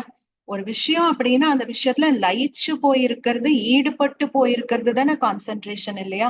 ஆனா அந்த இருந்த அந்த 2 நிமிஷத்துல இத்தனை விஷயங்கள் உங்களுக்கு ஞாபகம் வருது அப்படின்னா, இத்தனை வீடுகளா இருக்கட்டும், இல்ல அத்தனை வேலைகளா இருக்கட்டும், இல்ல வேற ஏதாவது விஷயங்களா இருக்கட்டும், அத்தனை இது வரும்போது அந்த இடத்துல என்ன ஆகுது, அந்த கான்சென்ட்ரேஷன்ங்கிறது இருக்க மாட்டேங்குது. இப்போ இதையே நான் சொல்ல சொல்ல நீங்க நினைச்சிட்டு வாங்க. இப்போ நீங்க எங்க, லண்டன்ல இருக்கிற ஸ்தூல வீடு, ஓகே, லண்டன்ல இருக்கீங்க இல்லையா? லண்டன்ல இருக்கக்கூடிய, இப்போ நீங்க வசிக்கக்கூடிய, இப்போ நீங்க எந்த இடத்துல ரிசைட் பண்ணிட்டு இருக்கீங்களோ, லிவ் பண்ணிட்டு இருக்கீங்களோ, அந்த வீட்டை நான் சொல்ல சொல்ல நீங்க அப்படியே என் கூடவே நீங்க வந்து நினைச்சிட்டு வாங்க அந்த வீட்ல. ஓகே, இப்ப கொஞ்ச நேரம் அதை ட்ரை பண்ணி பார்க்கலாம். ஒரு ஆக்டிவிட்டியா அந்த இதை ட்ரை பண்ணலாம். நான் சொல்ல சொல்லவே நான் என்ன சொல்றேனோ அத இப்போ நீங்க வசிக்கிற வீட்டுல, இப்போ நீங்க வாழற வீட்டுல, ஸ்ரீலங்கா வீடுல, இப்போ நீங்க எந்த வீட்டுல இருக்கீங்களோ அந்த வீட்டுல நான் சொல்ல சொல்லவே அது கூடவே நினைச்சிட்டு வாங்க. ஓகே,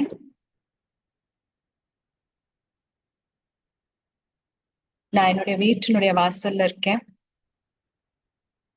கதவு மூடி இருக்கு. கதவை பாக்குறேன். என் வலது கைய அந்த டோர்னுடைய ஹேண்டில் மேல வைக்கிறேன். அந்த டோர்னுடைய ஹேண்டில் எப்படி இருக்குங்கிறத ஃபீல் பண்றேன் கையில ஒரு செகண்ட். கையில தொடும்போது அந்த ஹேண்டில் எனக்கு எப்படி ஃபீல் ஆகுதுங்கிறத பாக்குறேன். மெதுவா அதை புஷ் பண்ணி கதவை திறக்கிறேன். என்னுடைய வலது காலை உள்ள வச்சு வீட்டுக்குள்ள போறேன். வீடு இருட்டா இருக்கு, யாருமே இல்ல.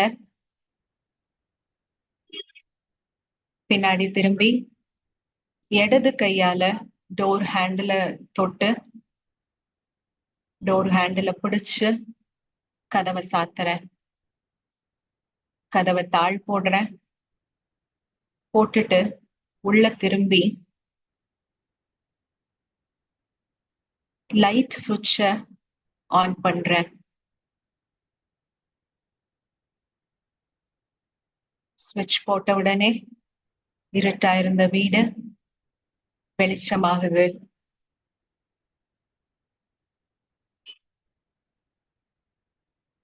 என் கையில ஒரு பை இருக்கு. அந்த பைய கொண்டு போய்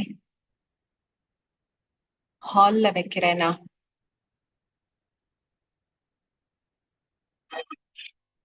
ஹால்ல வச்சுட்டு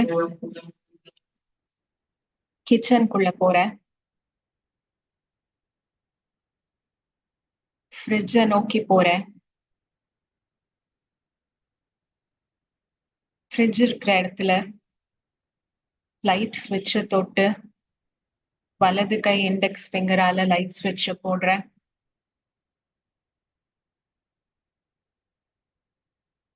ஃப்ரிட்ஜினுடைய ஹேண்டில கையில பிடிக்கிறேன் வலது கையால. ஃப்ரிட்ஜ திறக்கிறேன். ஃப்ரிட்ஜ்ல இருந்து வரக்கூடிய ஜில்லுங்கிற காத்த என் முகத்துல ஃபீல் பண்றேன். என் கன்னங்கள் ஜெல் ஆகுது.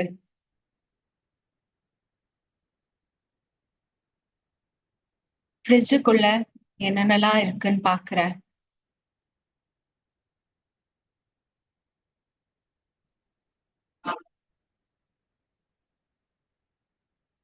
ஃப்ரிட்ஜினுடைய டோர்னுடைய உள்பக்கம்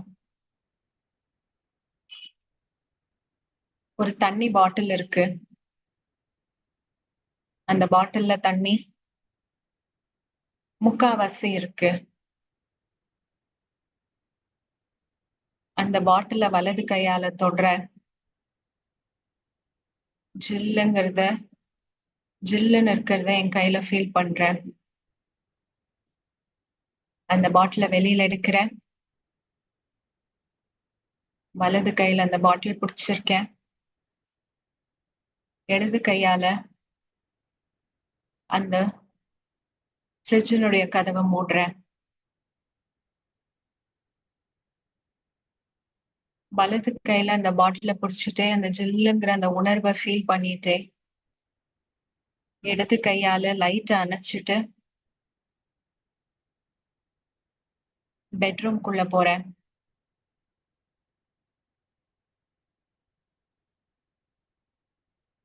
பெட்ரூம் கதவை திறக்கிறேன். இடது கையால பெட்ரூம் லைட் போடுறேன். பெட்ல போய் உட்கார்றேன்.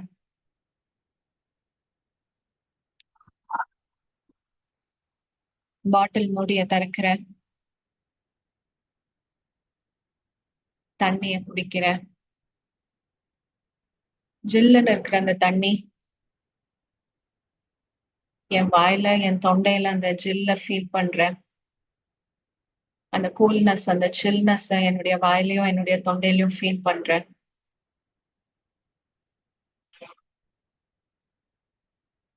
பாட்டில மூடுறேன். பெட் சைடு இருக்கிற டேபிள் மேல பாட்டில வைக்கிறேன். பாட்டில் மேல அந்த பெர்ஸ்பிரேஷன் அந்த தண்ணியினுடைய அந்த டிராப்ஸ் அந்த டேபிள் மேல விழறத பாக்குறேன். பாட்டில சுத்தி டேபிள் மேல ஒரு ரிங் ஃபார்ம் ஆகுது. தண்ணியினுடைய ரிங். அத பாக்குறேன்.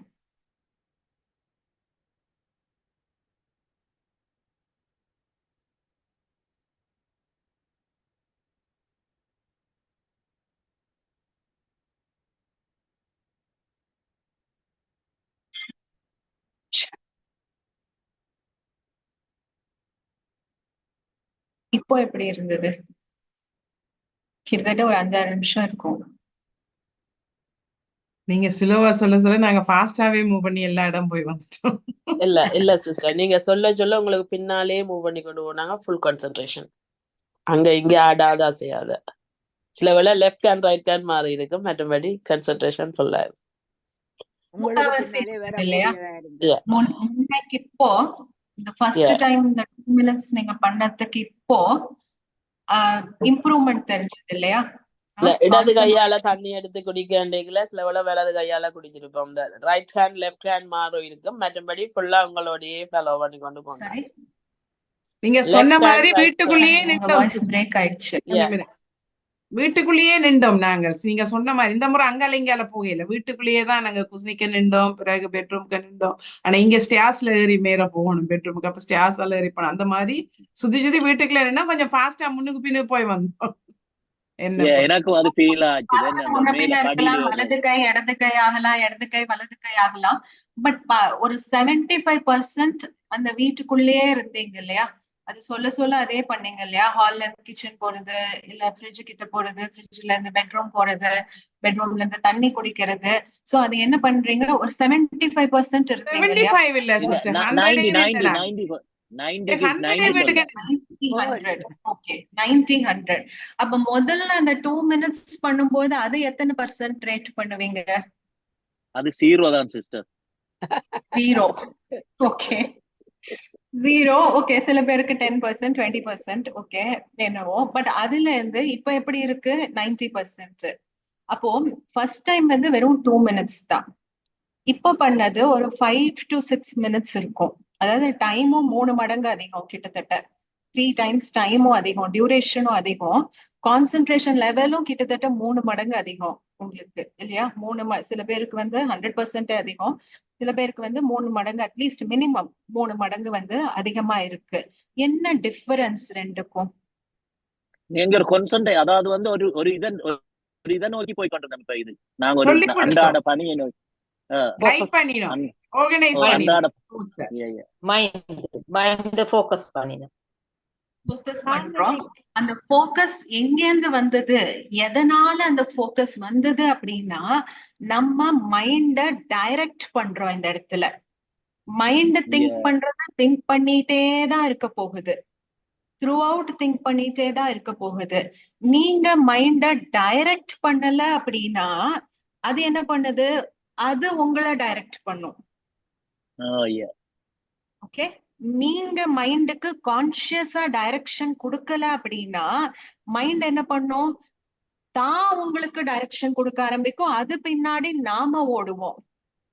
அது டைரக்ஷன் கொடுக்க ஆரம்பிக்கும், அது பின்னாடி நம்ம போகணும். அது எங்கெல்லாம் கூட்டிட்டு போகுதோ அது பின்னாடி நம்ம போகணும். பட் அதுதான் பாபா சொல்றாரு, நீங்க ராஜா ஆகுங்க மனசுக்கு. ராஜா தானே கமாண்ட் கொடுப்பாரு, ராஜா தானே டைரக்ஷன் கொடுப்பாரு இல்லையா? இது பண்ணு அது பண்ணுன்னு சொல்றது யாரு? மினிஸ்டர் சொல்லுவாரா, ராஜா சொல்லுவாரா? யார்கிட்ட இருந்து டைரக்ஷன்? ராஜா கிட்ட தானே டைரக்ஷன் வரும். அதனாலதான் பாபா சொல்றாரு, நீங்க ராஜாங்கிற சீட்ல இருந்து இறங்கிடுறீங்க. அதனாலதான் என்ன ஆகுது? மனசு டேக் ஓவர் பண்ண ஆரம்பிக்குது, நீங்க மனசு பின்னாடி போக ஆரம்பிக்கிறீங்க. நீங்க சுயராஜ்ய அதிகாரிங்கிற சீட்ல உட்காருன்னு பாபா சொல்றாரு இல்லையா? இப்ப பாரு, அது உங்களுக்கு ஆசனமா இருக்கு, அது உங்களுக்கு சீட்டா இருக்கு. அந்த சுயராஜ்ய அதிகாரிங்கிறது அந்த சீட்ல ஏன் பாபா நம்மள உட்கார சொல்றாரு? ஏன்னா நம்மள ராஜா ஆக சொல்றாரு, நம்மள டைரக்ஷன் கொடுக்க சொல்றாரு. டைரக்ஷன் எடுத்துக்க கூடியவங்க கிடையாது, டைரக்ஷன் கொடுக்க கூடியவங்களாக நீங்க ஆகுங்க. அப்போ நம்ம என்ன பண்ணணும்? இந்த இடத்துல மைண்ட நம்ம டைரக்ட் பண்ணணும். இன்னொரு எக்ஸாம்பிளும் பாபா சொல்லுவா இல்லையா? மனசுங்கிறது என்ன இருக்கு? ஒரு அந்த பூதம் போல அந்த ஜீனி இருக்கு இல்லையா? அலாவுதீனும் அற்புத விளக்கும் அந்த கதையில அந்த அந்த பூதம் வரும் இல்லையா? அந்த ஜீனி வரும் இல்லையா? அது என்ன சொல்லுன்னு சொல்வாரு, நீ அதுக்கு ஏதாவது ஒரு வேலை கொடுத்துட்டே இருக்கணும். அது கொடுக்கல அப்படின்னு சொன்னோம் அப்படின்னா அது என்ன பண்ண ஆரம்பிக்கும்? நம்மள உன்னையே சாப்பிட்டுடுறேன் அப்படின்னு சொல்லி சொல்லும். வேலை கொடுக்குறியா இல்ல உன்னை சாப்பிட்டுடுவா அப்படின்னு சொல்லி கேட்கிறேன்னு பாபா சொல்லுவாரு. அப்ப அதுக்கு நீங்க வேலை கொடுத்துட்டே இருக்கணும். ஒண்ணும் இல்லைன்னா அது என்ன சொல்லுவாங்க? அந்த பூதத்தை, நீ படி ஏறி ஏறி இறங்கு அப்படின்னு சொல்லி சொல்லுவாங்க. அப்போ நம்ம என்ன பண்ணணும் அப்படின்னா ராஜா ஆகணும். ராஜா ஆகிறதுனா என்ன அர்த்தம்? ஆக்சுவலி இப்போ இந்த நேரத்துல நமக்கு யாரும் சிம்மாசனம் கொடுக்க போறது இல்ல, அந்த சிம்மாசனத்துல போய் நம்ம உட்கார போறது கிடையாது. அது சத்தியுகத்துல நடக்கும் அந்த வேலை. அது எப்ப சத்தியுகத்துல அந்த அந்த நமக்கு சிம்மாசனம் கிடைக்கும்? எப்போ நம்ம இங்க சுயராஜ்ய அதிகாரியா இருக்கோம். சுயராஜ்ய அதிகாரி அப்படின்னா சிம்மாசனத்துல உட்கார்றது அப்படின்னா அந்த சிம்மாசனத்துல உட்கார்ந்து நம்ம என்ன வேலை செய்யணுமோ அந்த வேலைய நம்ம இப்ப செய்யணும். சிம்மாசனத்துல உட்கார்ந்தாலே என்ன வேலைதான் செய்யணும்? டைரக்ஷன் கொடுக்கிற வேலைதான் செய்யணும். ராஜா போய் வேலை செய்ய மாட்டாரு, ராஜா டைரக்ஷன் தான் கொடுப்பாரு. அப்போ நம்ம மனசு நம்மளுடைய அமைச்சரா இருக்கு, வேலைக்காரனா இருக்கு அப்படின்னா அந்த மனசுக்கு நம்ம டைரக்ஷன் கொடுக்கணும். அந்த டைரக்ஷன் கொடுக்கறது எப்படி இருக்கணும்னா அவ்வளோ டீடைல்டா இருக்கணும். சும்மா வீட்டை நினைங்கன்னு இருக்க கூடாது. வீட்டை நினைங்கன்னு சொல்றது எப்படி இருக்கு? ரொம்ப ஜென்ரலா இருக்கு. அதுக்கு தெரியாது, அதுக்கு புரியாது. அந்த வீட்ல நான் என்னதான் நினைக்கிறதுன்னு புரியாது. ஒண்ணு நிறைய பேர் என்ன சொன்னீங்க, எந்த வீடுன்னு எனக்கு கன்ஃபியூஷனா இருந்ததுன்னு நிறைய பேர் சொன்னீங்க. எனக்கு எந்த வீடை நினைக்கிறதுன்னு தெரியலன்னு கன்ஃபியூஷனா இருந்ததுன்னு சொன்னீங்க. இன்னொன்னு வந்து வீட்டையே நினைச்சா கூட, இப்ப இருக்கிற வீட்டையே நினைச்சா கூட அதுல என்ன நினைக்கிறதுன்னு தெரியலன்னு சொன்னீங்க. அதனால மனசு என்ன பண்ணுது, ஓ உனக்கு தெரியலையா, நீ ராஜா ஆனா உனக்கே தெரியலையா, ஓகே ஃபைன் நான் உனக்கு சொல்லி தரேன் அப்படின்னு சொல்லிட்டு அது என்ன பண்ணுச்சு, நீ இந்த வேலையை மறந்துட்டிய செய்யறதுக்கு, இல்ல அப்ப நீ இங்க இருந்து அங்க வா, வெளியில வா, அங்க வா, கடைக்கு போ, இங்க போ, அங்க போ, இந்த வேலை பண்ணு, அங்க வேலை பண்ணுன்னு மனசு என்ன பண்ண ஆரம்பிச்சுது, டைரக்ட் பண்ண ஆரம்பிச்சுது அந்த இடத்துல நம்மள, இல்லையா? நம்மளும் என்ன பண்ணோம், நம்ம ராஜா நம்மளே கன்ஃபியூஸ்டா இருந்தோம். நமக்கு தெரியல, நம்ம ராஜான்னு பேரு தானே வழியா, ஆனா நம்மளே கன்ஃபியூஸ்டா இருந்தோம். கன்ஃபியூஸ்டா இருக்கும்போது மந்திரி என்ன பண்ணுச்சு, அமைச்சர் என்ன பண்ணுச்சு, மினிஸ்டர் என்ன பண்ணுச்சு, வேலைக்காரன் என்ன பண்ணுச்சு, ஓ இந்த ராஜா இவ்வளவு கன்ஃபியூஸ்டா இருக்காரு, அப்ப நானே இந்த ராஜாக்கு டைரக்ஷன் கொடுக்குறேன்னு அது தன்னுடைய பக்கம் நம்மள வந்து இழுத்துட்டு போக ஆரம்பிச்சது. அதே ரெண்டாவது இதுல என்ன பண்ண ஆரம்பிச்சோம், பலே சொல்றது நானா இருக்கலாம், பட் அந்த டைரக்ஷனை நீங்க காதுல வாங்கி நீங்க தான் உங்க மனசுக்கு கொடுத்தீங்க அந்த டைரக்ஷனை. அத காதுல கேட்டு உங்க மனசுக்கு டைரக்ஷன் கொடுத்தது நீங்க தான் அந்த இடத்துல. நான் கொடுக்கல அந்த இடத்துல உங்களுக்கு உங்களோட மனசுக்கு டைரக்ஷனை. நீங்க தான் அதை உள்வாங்கி ஓகே இதை பண்ணலாம் அப்படின்னு சொல்லி நீங்க உங்க மனசுக்கு நீங்க அந்த இடத்துல டைரக்ஷன் கொடுத்துருக்கீங்க. கண்டினியூஸா டைரக்ஷன் கொடுத்துட்டு வரீங்க மனசுக்கு, டீடைல்டா டைரக்ஷன் கொடுத்துட்டு வரீங்க, போக்கஸ்டா டைரக்ஷன் கொடுத்துட்டு வரீங்க மனசுக்கு.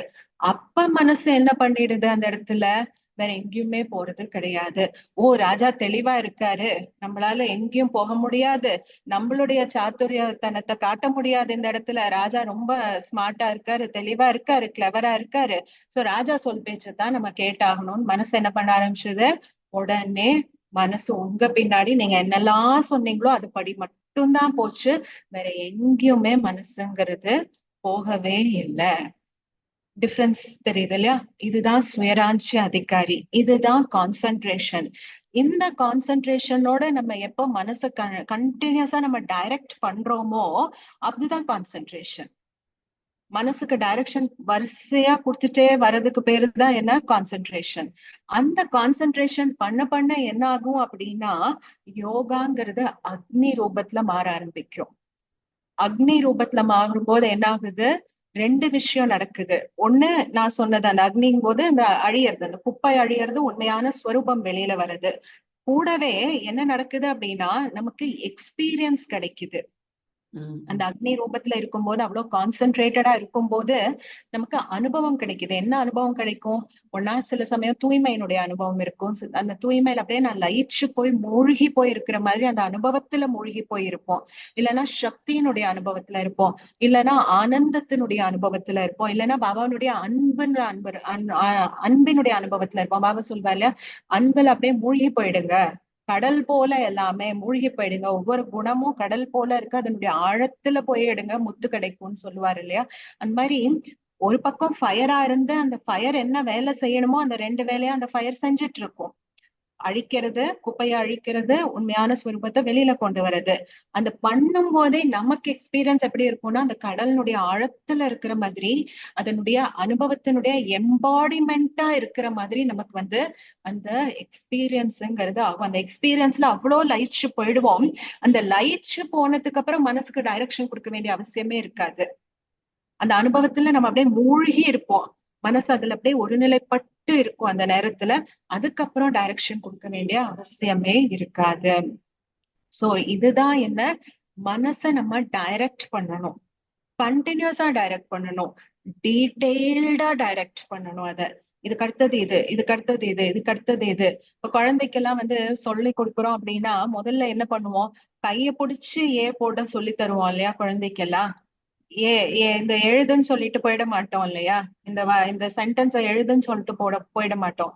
என்ன பண்ணுவோம், உட்கார்ந்து ஒவ்வொரு லெட்டரையும் கைய பிடிச்சு அதை எழுத வைப்போம்.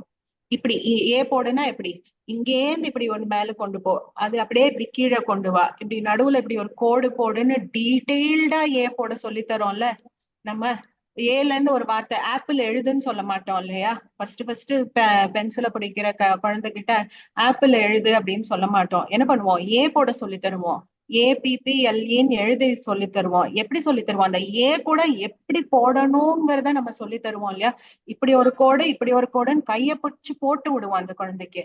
அந்த மாதிரி டீட்டெயில்டா போடும். வித்தியாசம் இருக்கு இல்லையா? ஆப்பிள் எழுதுறதுக்கும் ஏவை இப்படி போடுன்னு அந்த டீட்டெயில் சொல்லி தரத்துக்கும் வித்தியாசம் இருக்கு இல்லையா ரெண்டுக்கும்? அப்ப அந்த மாதிரி டீட்டெயில்டா மனசனுடைய கைய பிடிச்சு ஒவ்வொன்னையும் போடுன்னு சொல்லி அதுக்கு நம்ம சொல்லி தரணும். ஒவ்வொன்றுக்கும் டீட்டெயிலிங் சொல்லி தரணும். அதான் நம்ம பண்ணோம் இல்லையா? இடது கையால சுவிட்ச் போடுறேன், இல்ல அந்த டோர் ஹேண்டில பிடிக்கிறேன், எனக்கு எப்படி இருக்கு? இல்ல அந்த ஜில்லுங்கிற அந்த பாட்டில நான் கையில பிடிக்கிறேன், அதை பிடிக்கும் போது எனக்கு எப்படி இருக்கு? இந்த அளவுக்கு டீட்டெயில் அதை கொண்டு போனோம் அப்படின்னா அது என்ன ஆயிடும்? நம்மளுடைய டைரக்ஷன் படி கேட்டு அது நடக்க ஆரம்பிக்கும். ஏன்னா மனசு இத்தனை ஜென்மமா எப்படி பழகி போச்சு? வெளியில இருந்து இன்புட் எடுத்து தானே பழகி போச்சு. கண்ணுல பாக்குறது எப்படி இருக்கு, காதுல கேட்கறது எப்படி இருக்கு, கையில ஒண்ணு தொடும் போது இல்ல ஸ்கின்ல ஒண்ணு படும்போது அதனுடைய எக்ஸ்பீரியன்ஸ் எப்படி இருக்குங்கிறது தானே மனசுக்கு பழகி போச்சு இல்லையா? அப்போ அந்த மனசுக்கு அதே ரூபத்துல நம்ம கொடுக்கணும். இது டீடைலிங் கொடுக்கணும், டைரக்ஷன் கொடுக்கணும். அதே அந்த அளவுக்கே டீடைல்டா கண்ணுல பார்க்கும்போது எனக்கு எப்படி இருக்கு, அந்த விஷுவலைசேஷன் பார்க்கும்போது எனக்கு எப்படி இருக்கு, அந்த இடத்துல சத்தம் எப்படி இருக்கு, எனக்கு ஃபர்ஸ்ட் இருட்டா இருக்கு, அதுக்கப்புறம் நான் லைட்டை போடுறேன், லைட் ஆன் ஆகுது, வெளிச்சமாகுது ரூம், இல்ல எனக்கு அந்த இடத்துல சத்தம் என்ன கேக்குது, இல்ல நான் தொடும் போது எனக்கு என்ன ஃபீல் ஆகுது, பாட்டில பிடிக்கிறேன் நான் ஜில்லுன்னு ஃபீல் ஆகுது. இந்த மாதிரி எல்லாம் கொடுக்கும்போது இதுதான் மனசுக்கு பழக்கப்பட்டு போயிருக்கு இத்தனை ஜென்மமாக பாடி கான்சியஸ்ல இருந்து இருந்து. பட் அது பண்ணதான் என்ன ஆகும்? அதன் மூலமாக நம்ம ஆத்மஸ்வரூபத்துக்கு நம்ம கொண்டு போனோம். அதுக்குதான் டைம் ஆச்சு. பட் நான் ஜஸ்ட் ஒரு ஃபைனல் பாயிண்ட் சொல்லி முடிக்கிறேன். இது மூலமா நம்ம எப்படி ஆத்மஸ்வரூபத்தை கொண்டு வர்றது அப்படின்னா, ஏன்னா பாடியில இருந்து விலகணும். ஆனா மனசுக்கு ஃபர்ஸ்ட் எப்படி இருக்கணும்? இந்த மாதிரி இன்புட்ஸ் தான் கொடுக்கணும். இந்த மாதிரி இன்புட்ஸ் கொடுத்துதான் அதை என்ன பண்ணணும்? சோல் கான்சியஸ்னஸ்க்கு, பாடியில இருந்து அப்பாற்பட்டு சோல் கான்சியஸ்னஸ்க்கு கொண்டு போகணும். அதுக்குதான் பாபா சொல்றாரு, முதல்ல நீங்க என்ன பண்ணுங்க? பாடி கான்சியஸ்னஸ் எடுக்கிறதுக்கு 5 ஸ்வரூபத்தை பிராக்டிஸ் பண்ணுங்க. தேவதையா உங்களை நீங்களே பிராக்டிஸ் பண்ணுங்க.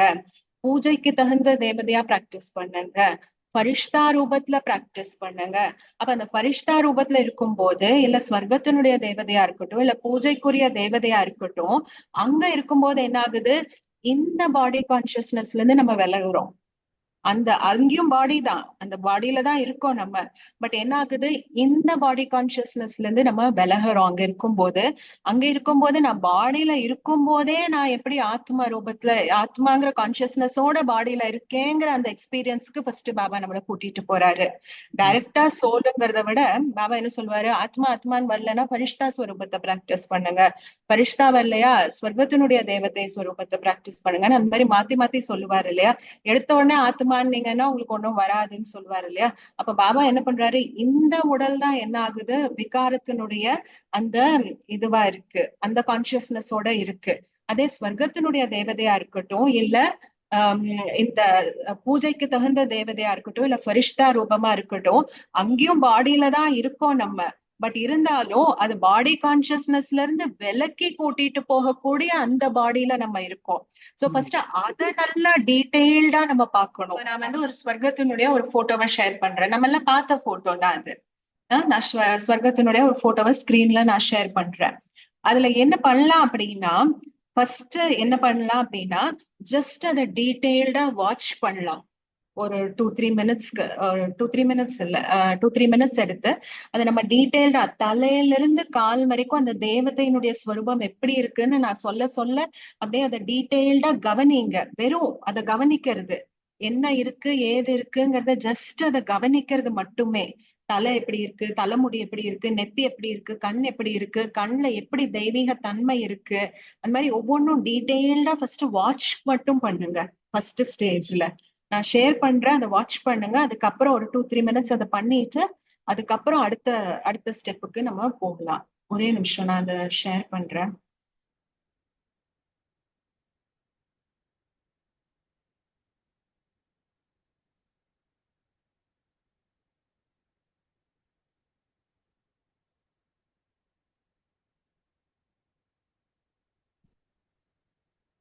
ஓகே, ஸ்கிரீன், என்னோட ஸ்கிரீன் தெரியுதா?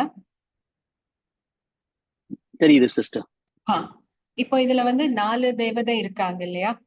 ஒரு குட்டி தேவதை, ஆஹ் 3 பெரிய தேவதை, 4 தேவதை இங்க முன்னாடி ஃப்ரண்ட்ல க்ளோஸ்ல இருக்காங்க இல்லையா? இந்த 4 தேவதையில நீங்க ஏதாவது ஒரு தேவதைய சூஸ் பண்ணுங்க.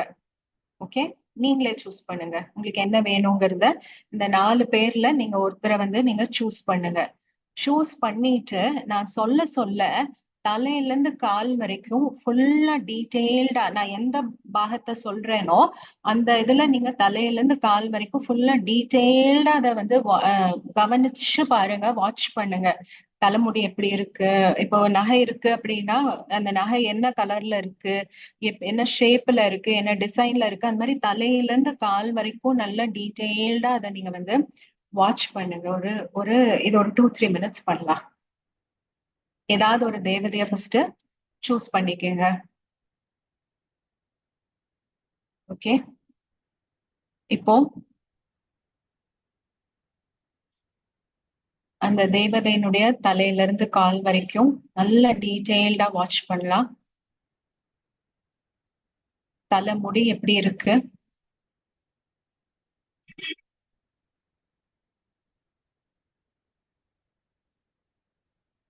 தலையில என்ன போட்டிருக்காங்க,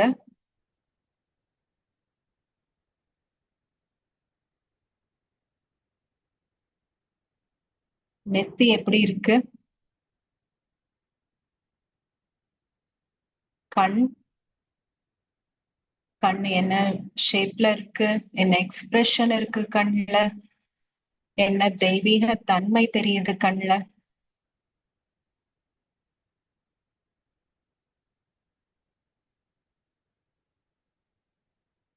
மூக்கு எப்படி இருக்கு, வாய் எப்படி இருக்கு, வாயில என்ன எக்ஸ்பிரஷன் இருக்கு, உதடுகள் என்ன சொல்லுது,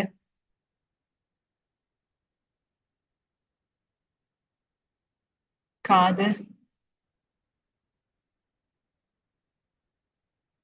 தோடு,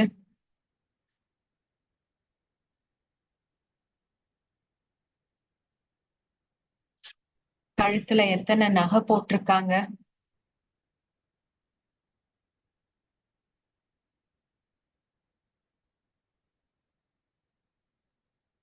ஒவ்வொரு நகையும் என்ன டிசைன்ல இருக்கு,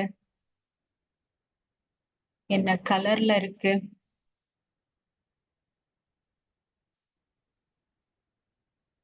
என்ன நீளத்துல இருக்கு,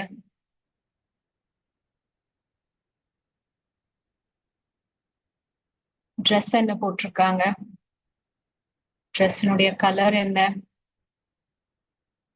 ட்ரெஸ்ல என்ன ரத்தினங்கள் வைரங்கள் என்ன பதிக்கப்பட்டிருக்கு,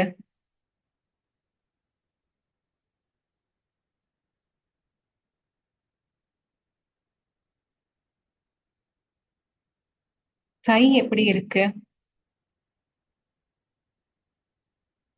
கையினுடைய அந்த ஸ்கின் எப்படி இருக்கு,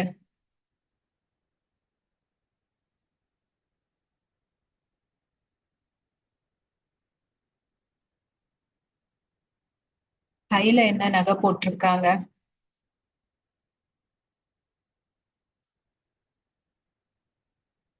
கையில என்ன சைகை பண்றாங்க, கை மூலமா என்ன எக்ஸ்பிரஸ் பண்றாங்க,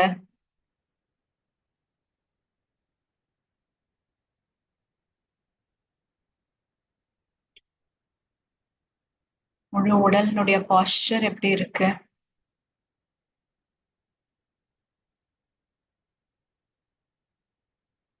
உடல் பாஸ்டர் மூலமாக என்ன எக்ஸ்பிரஸ் பண்றாங்க,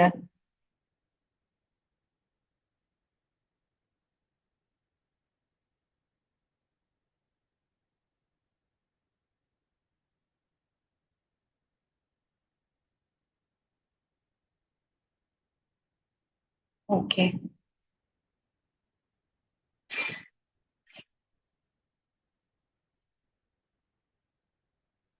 நல்ல டீட்டெயில்டா பாத்தீங்களா?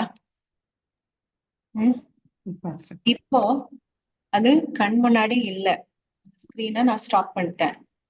இப்போ அத மறுபடியும் மனசுல நினைச்சு பாருங்க.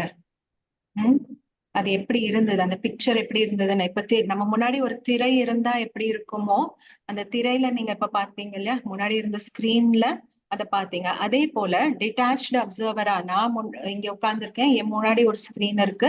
அந்த ஸ்கிரீன்ல இந்த இந்த அதே தேவதைய திருப்பியும் பாருங்க. வெறும் அந்த தேவதை மட்டும், நீங்க எந்த தேவதைய நீங்க சூஸ் பண்ணீங்களோ அந்த 4 பேர்ல அந்த தேவதைய மட்டும் இப்போ திருப்பி பாருங்க. தலைமுடி, தலையில போட்டிருந்த ஆபரணம், நெத்தி, கண்ணு, கண்ணினுடைய எக்ஸ்பிரஷன், மூக்கு, வாய், வாயினுடைய எக்ஸ்பிரஷன், கண்ணம், காது, காதுல போட்டிருந்த தோடு,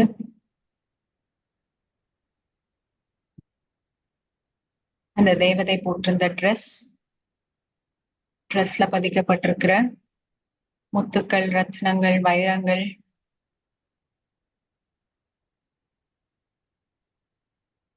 கழுத்துல போட்டிருக்கிற நகை, எத்தனை நகை இருந்தது, என்னென்ன ஷேப்ல இருந்தது, என்னென்ன டிசைன்ல இருந்தது, என்னென்ன கலர்ல இருந்தது, கையினுடைய சைகை, எக்ஸ்பிரஷன்,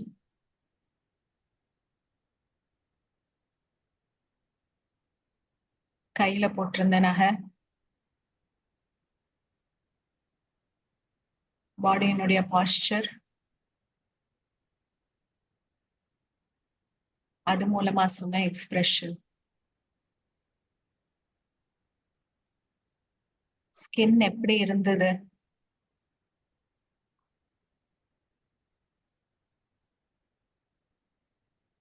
இப்படிப்பட்ட தேவதையா பாபா எல்லாம் ஆக்கிட்டு இருக்காரு. இவ்வளவு அலங்காரம் பாபா என்ன பண்ணிட்டு இருக்காரு. உச்சந்தலையில இருந்து உள்ளங்கால் வரைக்கும் அவ்வளவு அலங்காரம் பாபா என்ன பண்ணிட்டு இருக்காரு. அவ்வளவு சத்தோ பிரதானமா பாபா என்ன ஆக்கிட்டு இருக்காரு.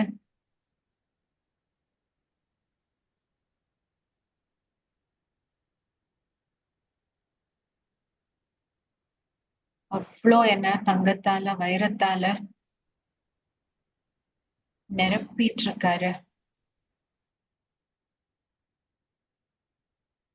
அதுதான் நான் தான் அது. அந்த உலகத்துக்கு நான் போக போறேன். இந்த மாதிரி நான் ஆயிட்டு இருக்கேன். கல்ப கல்பமா வெற்றி அடைஞ்சிருக்கேன். இதே போல ஆயிருக்கேன். இப்பவும் ஆயிட்டு இருக்கேன். ஆகியே தீருவேன்.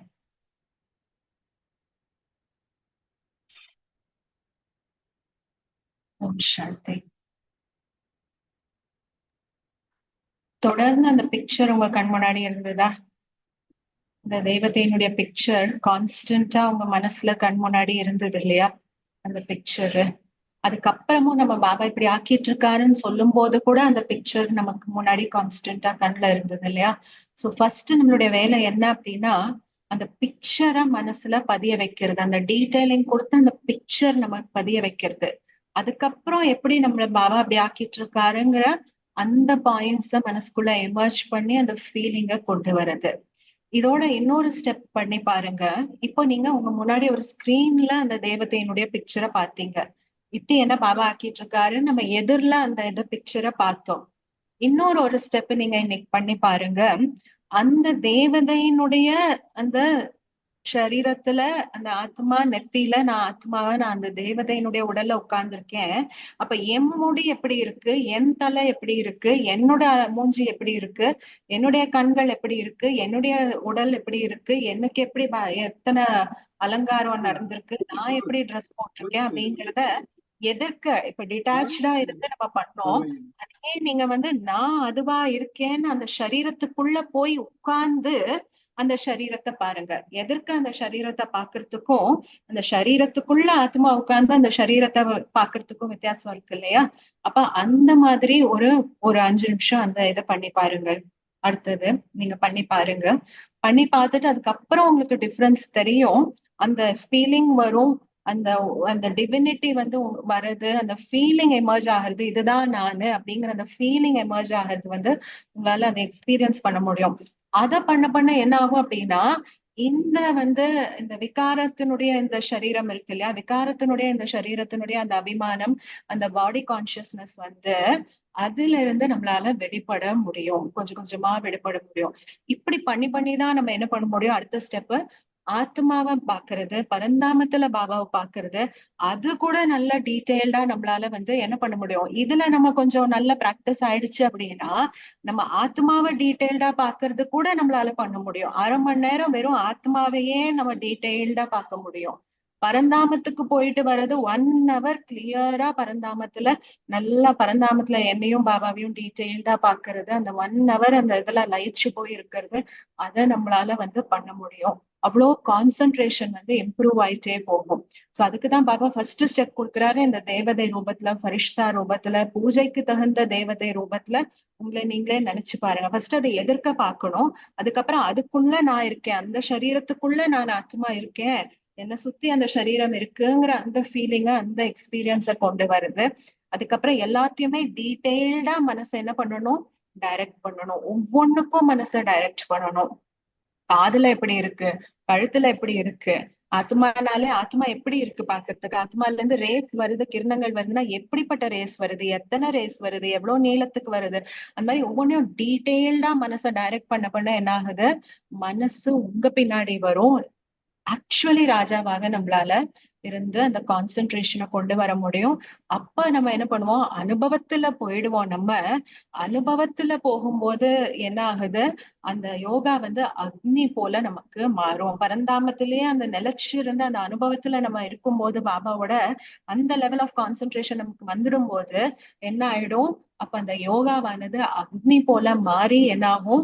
அந்த அனுபவத்துல நம்ம மூழ்கி இருப்போம். எல்லா குணங்கள், எல்லா சக்திகளுடைய அனுபவம் நடந்துட்டு இருக்கும். கூடவே அந்த கிளீனிங் ப்ராசஸும் நமக்கு வந்து நடந்துட்டு இருக்கும். அந்த அளவுக்கு யோகாவானது அக்னியாக மாறிடும். நம்ம அதான் நம்ம பண்றது திருப்பி அது ரெக்கார்ட் ஆயிட்டே இருக்கு. சோ அதுல 2 விஷயம் இருக்கு. ஒண்ணு நம்ம பண்ற கர்மங்கள் அது ரெக்கார்ட் ஆகுறது. இன்னொன்னு அந்த கர்மத்தினுடைய இன்ஃபுளுன்ஸ் இருக்கு இல்லையா, அதாவது காஸ் அண்ட் எஃபெக்ட்னு சொல்லுவாங்க இல்லையா, அந்த கர்மாங்கிறது காஸா இருக்கு, அதுக்கு இஃபெக்ட் வரும். நல்லது பண்ணா நல்லது எஃபெக்டா திரும்பி வரும் நமக்கு, கெட்டது பண்ணா கெட்டதுனுடைய கர்மாவினுடைய எஃபெக்ட் வரும். சோ அந்த பண்ற அந்த காஸ் வந்து ஆத்மால ரெக்கார்ட் ஆகுது. ஆனா அந்த இஃபெக்ட் என்ன ஆகுதுன்னா, யோகா அக்னி ஆகும்போது அந்த இஃபெக்ட் வந்து சமாப்தி ஆகுது. அந்த இடத்துல அந்த இஃபெக்ட முடிக்கிறோம். நம்ம காச முடிக்க முடியாது, ஏன்னா அது ஆத்மால என்ன ரெக்கார்டு இருக்கோ, டிராமாங்கிறது ஆத்மால ரெக்கார்டட் தான் அது. அந்த கர்மா, அந்த காஸ் வந்து ஆத்மால ரெக்கார்டடா தான் இருக்கு. பாபா சொல்ற மாதிரி 84 ஜென்மத்தினுடைய ஒவ்வொரு செகண்டும் ஒவ்வொரு நொடியும் ஆத்மால ரெக்கார்டடா இருக்கு. சொல்வா இல்லையா, சில சமயம் ஒரு கொசு இப்படி பறந்து போச்சுன்னா முரளியில வரும். சில சமயம் ஒரு கொசு இப்படி பறந்து போச்சுன்னா திருப்பி அதே அடுத்த கல்பத்துல அதே கொசு இதே மாதிரிதான் திரும்பி பறந்து போகும்னு சொல்லுவாரு. சோ அந்த காஸ் அந்த இது வந்து ரெக்கார்டடா தான் இருக்கு. ஒவ்வொரு நொடியும் ரெக்கார்டடா தான் இருக்கு ஆத்மால. பட் அந்த பண்ண கர்மாவினுடைய அந்த பலனுடைய அந்த இம்பாக்ட் இருக்கும் இல்லையா, என்ன பண்ணமோ அதனுடைய ரிட்டர்ன் நமக்கு வரும். அந்த ரிட்டர்ன் வரும்போது அந்த ரிட்டர்னை நம்ம எப்படி எடுத்துக்கிறோங்கிற அந்த விதம் இருக்கு இல்லையா, அத வந்து அதான் சொல்லுவாங்க, பெயின் வேற சஃபரிங் வேற. உடல்ல பெயின் இருக்கலாம், ஆனா அந்த பெயின் வந்து ஆத்மால சஃபரிங்காக மாறக்கூடாதுன்னு சொல்லுவாங்க இல்லையா. சோ அந்த சஃபரிங்னுடைய அந்த எஃபெக்ட் வந்து என்ன ஆகும்? நம்ம யோகா மூலமாக சமாப்தி பண்றோம். நடக்கிறது நடக்கதான் செய்யும், அது மாத்த முடியாது. பட் அந்த நடக்கும் போது அதை நம்ம எப்படி எடுத்துக்கிறோம், அந்த இஃபெக்ட் எப்படி நம்மள இன்ஃபுளுன்ஸ் எப்படி பண்ணுதுங்கிற அந்த இன்ஃபுளுன்ஸ நம்ம வந்து யோகா மூலமா முடிக்கிறோம். அதுதான் பாபா சொல்றாரு, நீங்க யோகா பண்ணும்போது அது பாவத்தை பஸ்பமாக்குது அப்படின்னா என்ன அர்த்தம்? அந்த சஃபரிங்க முடிக்குது. நடக்கிறது மாற போறது கிடையாது. டிராமால என்ன இருக்கோ அதுதான் நடக்கும். பட் அது நம்ம ஆத்மாவை எப்படி இஃபெக்ட் பண்ணுது, அந்த சஃபரிங் எப்படி இஃபெக்ட் பண்ணுதுங்கிற அந்த இஃபெக்ட என்ன பண்ண முடியும்? நம்மளால மாத்த முடியும். ஓம் சாந்தி சிஸ்டர். சத்தியம் அவக்கு ஒரு ரிப்ளை உண்டு இப்படி சொல்லாம தெரியும். அதை பற்றி அந்த ரெக்கார்டிங்கை பற்றி கவலைப்பட தேவையில்லை. நீ அது 5000 இயர்ஸுக்கு பிறகுதான் பெறப்போகுது. இப்ப ரெக்கார்ட் பண்றதை யோசிச்சு ரெக்கார்ட் பண்ணீங்கடா சரி என்ன சிஸ்டர். ஆமா கரெக்ட். இப்ப ரெக்கார்ட் பண்றதையும் நமக்கு அதுலயும் நமக்கு சேஞ்சஸ் தெரியும். ஏன்னா நம்ம இதை பண்ண பண்ண நம்மளுடைய உள்ள இருந்த டிவினிட்டி தானே வெளியில வரும் இல்லையா? அதுலயும் சேஞ்சஸ் தெரியும். ஏற்கனவே பண்ணதனுடைய அந்த கர்மத்தினுடைய பலன் நம்ம எதிரில வந்து நிற்கும் போது கூட அந்த பலனுடைய அந்த இம்பாக்ட் இருக்காது நமக்கு நம்ம மேல. ரெண்டுமே நீங்க சொன்னது கரெக்ட். இப்ப பண்றதும் நம்ம கரெக்ட் பண்ணிக்க முடியும். பண்ணதனுடைய பலன் நம்ம முன்னாடி எதிரில வந்து நிற்கும் போது அது நம்மள பாதிக்காது இந்த இடத்துல. ஓம் சாந்தி. ஜெய்காந்த் ஒரு ஒரு கேள்வி இருக்கு. ஆஹ் நாங்கள்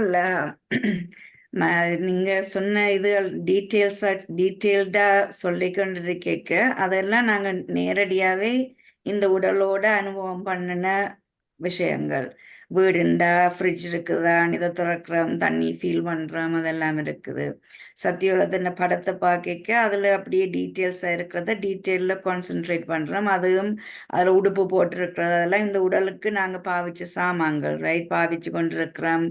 கல்யாண வீடுக்கு போடைக்க இதெல்லாம் போடுவோம். அதை மாதிரி நாங்க இமேஜின் பண்ணலாம். ஆனால் பாபா சொல்றதெல்லாம் நாங்கள் கண்ணுக்கு தெரியாததுகள், நேரடியா தெரியாது. லைக் பரந்தாமம்னு சொன்னா ஒரு படம் இருக்குது. அந்த பரந்தாமம்னா அதை உண்மையா கற்பனை பண்ணணும். கணக்கு இதுகள் நாங்க தெரிஞ்ச விஷயத்தை தான் நாங்க டீட்டெயில்டா பார்க்க ஈஸியா இருக்குது. ஆனா தெரியாத விஷயத்த செய்யக்க அது அதுல இருந்து விலகி போறோம் போல இருக்குது. அது என்னன்னு கூட அதுக்குள்ள இருக்கலாம். கரெக்ட் நீங்க சொல்றது. இப்போ இந்த கண்ணால நம்ம அதை பார்த்த விஷயங்கள் கிடையாது. சோ தெரிஞ்சதை இமேஜின் திருப்பி ஞாபகத்துல கொண்டு வர்றது ரொம்ப ஈஸி. ஆனா கண்ணுல பார்க்காத ஒரு விஷயத்த வந்து நம்ம என்ன பண்ணணும்னா கற்பனை பண்ணணும். அதுக்குதான் வந்து நம்ம கற்பனை பண்ண பண்ண என்ன ஆகும் அப்படின்னா அந்த அனுபவத்துல போக போக என்ன ஆகும் அப்படின்னா ஃபர்ஸ்ட் இனிஷியலா பண்ணும்போது அது கற்பனை பண்ற மாதிரி தெரியும். பட் ஆனா அந்த அனுபவத்துல போக போக என்ன ஆயிடும் அப்படின்னா அதுவும் நம்ம ஆத்மால எக்ஸ்பீரியன்ஸ் இருக்கு இல்லையா? பரந்தாமத்துல இருந்ததனுடைய அந்த எக்ஸ்பீரியன்ஸும் ஆத்மால ரெக்கார்டு இருக்கு இல்லையா? ஏன்னா நம்ம அங்க இருந்திருக்கோம் இல்லையா? அது போக போக என்ன ஆகும் அப்படின்னா அது பண்ண பண்ண என்ன ஆகும் அப்படின்னா அதுவும் நமக்கு வந்து எக்ஸ்பீரியன்ஸ்ல வர ஆரம்பிக்கும். அதுவும் வந்து என்ன சொல்வோம், மூன்றாவது கண் மூலமாக நம்ம தெளிவா பார்க்க ஆரம்பிப்போம். அப்ப அதுக்குதான் வந்து இப்போ இன்ஃபேக்ட் அந்த காலத்துல இன்னும் கஷ்டமா இருந்திருக்கலாம். பட் இப்பதான் பார்த்தோம் அப்படின்னா ஆத்மாக்கும் படம் இருக்கு, வீடியோவே இருக்கு. இன்ஃபேக்ட் கிளியரா வீடியோ இருக்கு. அது கூடவே வந்து நம்மளும் வந்து கொஞ்சம் கற்பனை சக்தியை வந்து நம்ம யூஸ் பண்ணணும் இந்த இடத்துல. கற்பனை சக்தி கண்டிப்பா தேவைப்படுது இந்த இடத்துல.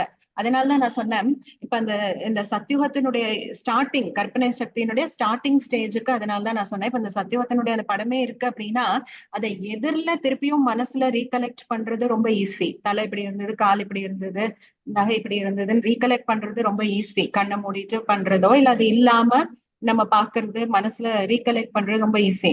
அதே அடுத்த ஸ்டேஜ் நீங்க என்ன பண்ணி பாருங்கன்னு அதனாலதான் நான் சொன்னேன். நான் ஆத்மா அங்க உள்ள இருக்கேன், என்னுடைய உடல் அப்படி இருக்குங்கிறது. அந்த இடத்துல என்ன ஆகும்னா கொஞ்சம் கற்பனை சக்தி வளர ஆரம்பிக்கும். அது ஸ்டார்டிங் ஸ்டேஜா இருக்கு. அந்த கற்பனை சக்தியை வளர்த்துக்கிறதுக்கான ஸ்டார்டிங் ஸ்டேஜா இருக்கு. அங்க நான் அந்த இடத்துல நான் உள்ள இருக்கேங்கும் போது என்னுடைய உடல் அப்படி இருக்குங்கும் போது அந்த இடத்துல இன்னும் கொஞ்சம் எக்ஸ்ட்ரா நம்மளோட சைட்ல இருந்து மனசை டைரக்ட் பண்றதுக்கான அந்த எக்ஸ்ட்ரா எஃபர்ட் தேவைப்படுமா இருக்கும். நீங்க ட்ரை பண்ணி பாருங்க. சும்மா எதிரில பாக்குறதுக்கும் இதுக்கும் வித்தியாசம் இருக்கு. இதுல எக்ஸ்ட்ராவா நம்ம கொஞ்சம் மனசை வந்து எஃபர்ட் போட்டு அதை வந்து டைரக்ட் பண்ண வேண்டியதா இருக்கும். அந்த இடத்துல ஆரம்பத்துல பண்ணும்போது அப்படி தெரியும். பட் கொஞ்சம் பழகிட்டோம் அப்படின்னா அதுவும் ஈஸியா வர ஆரம்பிச்சிடும். ஸோ அதுதான் கற்பனை சக்தியினுடைய ஸ்டார்டிங் ஸ்டேஜா இருக்கு. அதை பண்ண பண்ண என்ன ஆகும் அப்படின்னா இன்னும் சூட்ச்மமான விஷயங்கள், அதாவது சரீரத்துக்கு அப்பாற்பட்ட விஷயங்கள், ஆத்மா, பரமாத்மா, பரந்தாமம், அந்த மாதிரி சூட்ச்மமான விஷயங்களையும் வந்து அந்த மாதிரி டீட்டெயில்டா கற்பனை பண்ணி அந்த கற்பனையில அப்படியே லயிச்சு போய் அந்த கற்பனைய அனுபவமா கன்வெர்ட் பண்ற அந்த கேப்பபிலிட்டி நமக்கு வந்து வர ஆரம்பிச்சிடும் பண்ண பண்ண. அதனாலதான் நான் எடுத்த உடனே உங்களுக்கு ஒரு பரந்தாமத்தினுடைய படத்தை காமிச்சு இதை இமேஜின் பண்ணலாம், இது பார்க்கலாம் அப்படின்னு நான் சொல்லல. எடுத்த உடனே காமிச்சதுக்கு சத்தியுகத்தை காமிச்சதுக்கு காரணம் இதுதான். ஏன்னா இப்படிதான் ஸ்டார்ட் பண்ணணும். நம்ம இந்த உடல்ல நம்ம இருந்து பழகினதுனால இந்த உடல் ரூபத்துல வச்சு அதை ஃபர்ஸ்ட் எதிரில பார்த்து அப்புறம் அதுக்குள்ளேயே இருக்கிற மாதிரி நம்ம பார்த்து அப்படி ஸ்டெப் பை ஸ்டெப்பா தான் நம்ம வந்து மனசை வந்து கொண்டு போய் அந்த சூக்ஷ்மமான விஷயங்களுக்கு அதையும் நல்லா கிளியரா கண்ணுல மனசுல தெளிவா பாக்குறதுக்கு அப்படி கொண்டு போகும். சோ இன்னைக்கு இத பண்ணி பாருங்க. அந்த சத்தியவத்துல அந்த இதுக்குள்ளேயே நான் இருக்கேங்கிற மாதிரி, நீங்க எந்த தேவதைய சூஸ் பண்ணீங்களோ அதுக்குள்ள நான் இருக்கேங்கிற மாதிரி ஒரு 10 நிமிஷம் டைம் அதுக்கு நான் செட் பண்ணணும்னு செட் பண்ணிக்கங்க. டிசைட் பண்ணுங்க. இந்த 10 நிமிஷத்துல நான் இது மட்டும் தான் நான் பண்ணுவேன்னு செட் பண்ணிட்டு அதுக்குள்ள இருக்கிற மாதிரி நீங்க அதை பிராக்டிஸ் பண்ணி பாருங்க 10 நிமிஷம். அப்ப தேங்க்யூ. கற்பனை சக்தி வளர ஆரம்பிக்கும் அதுல. தேங்க்யூ, கிளியரா சொன்னீங்க. தேங்க்யூ.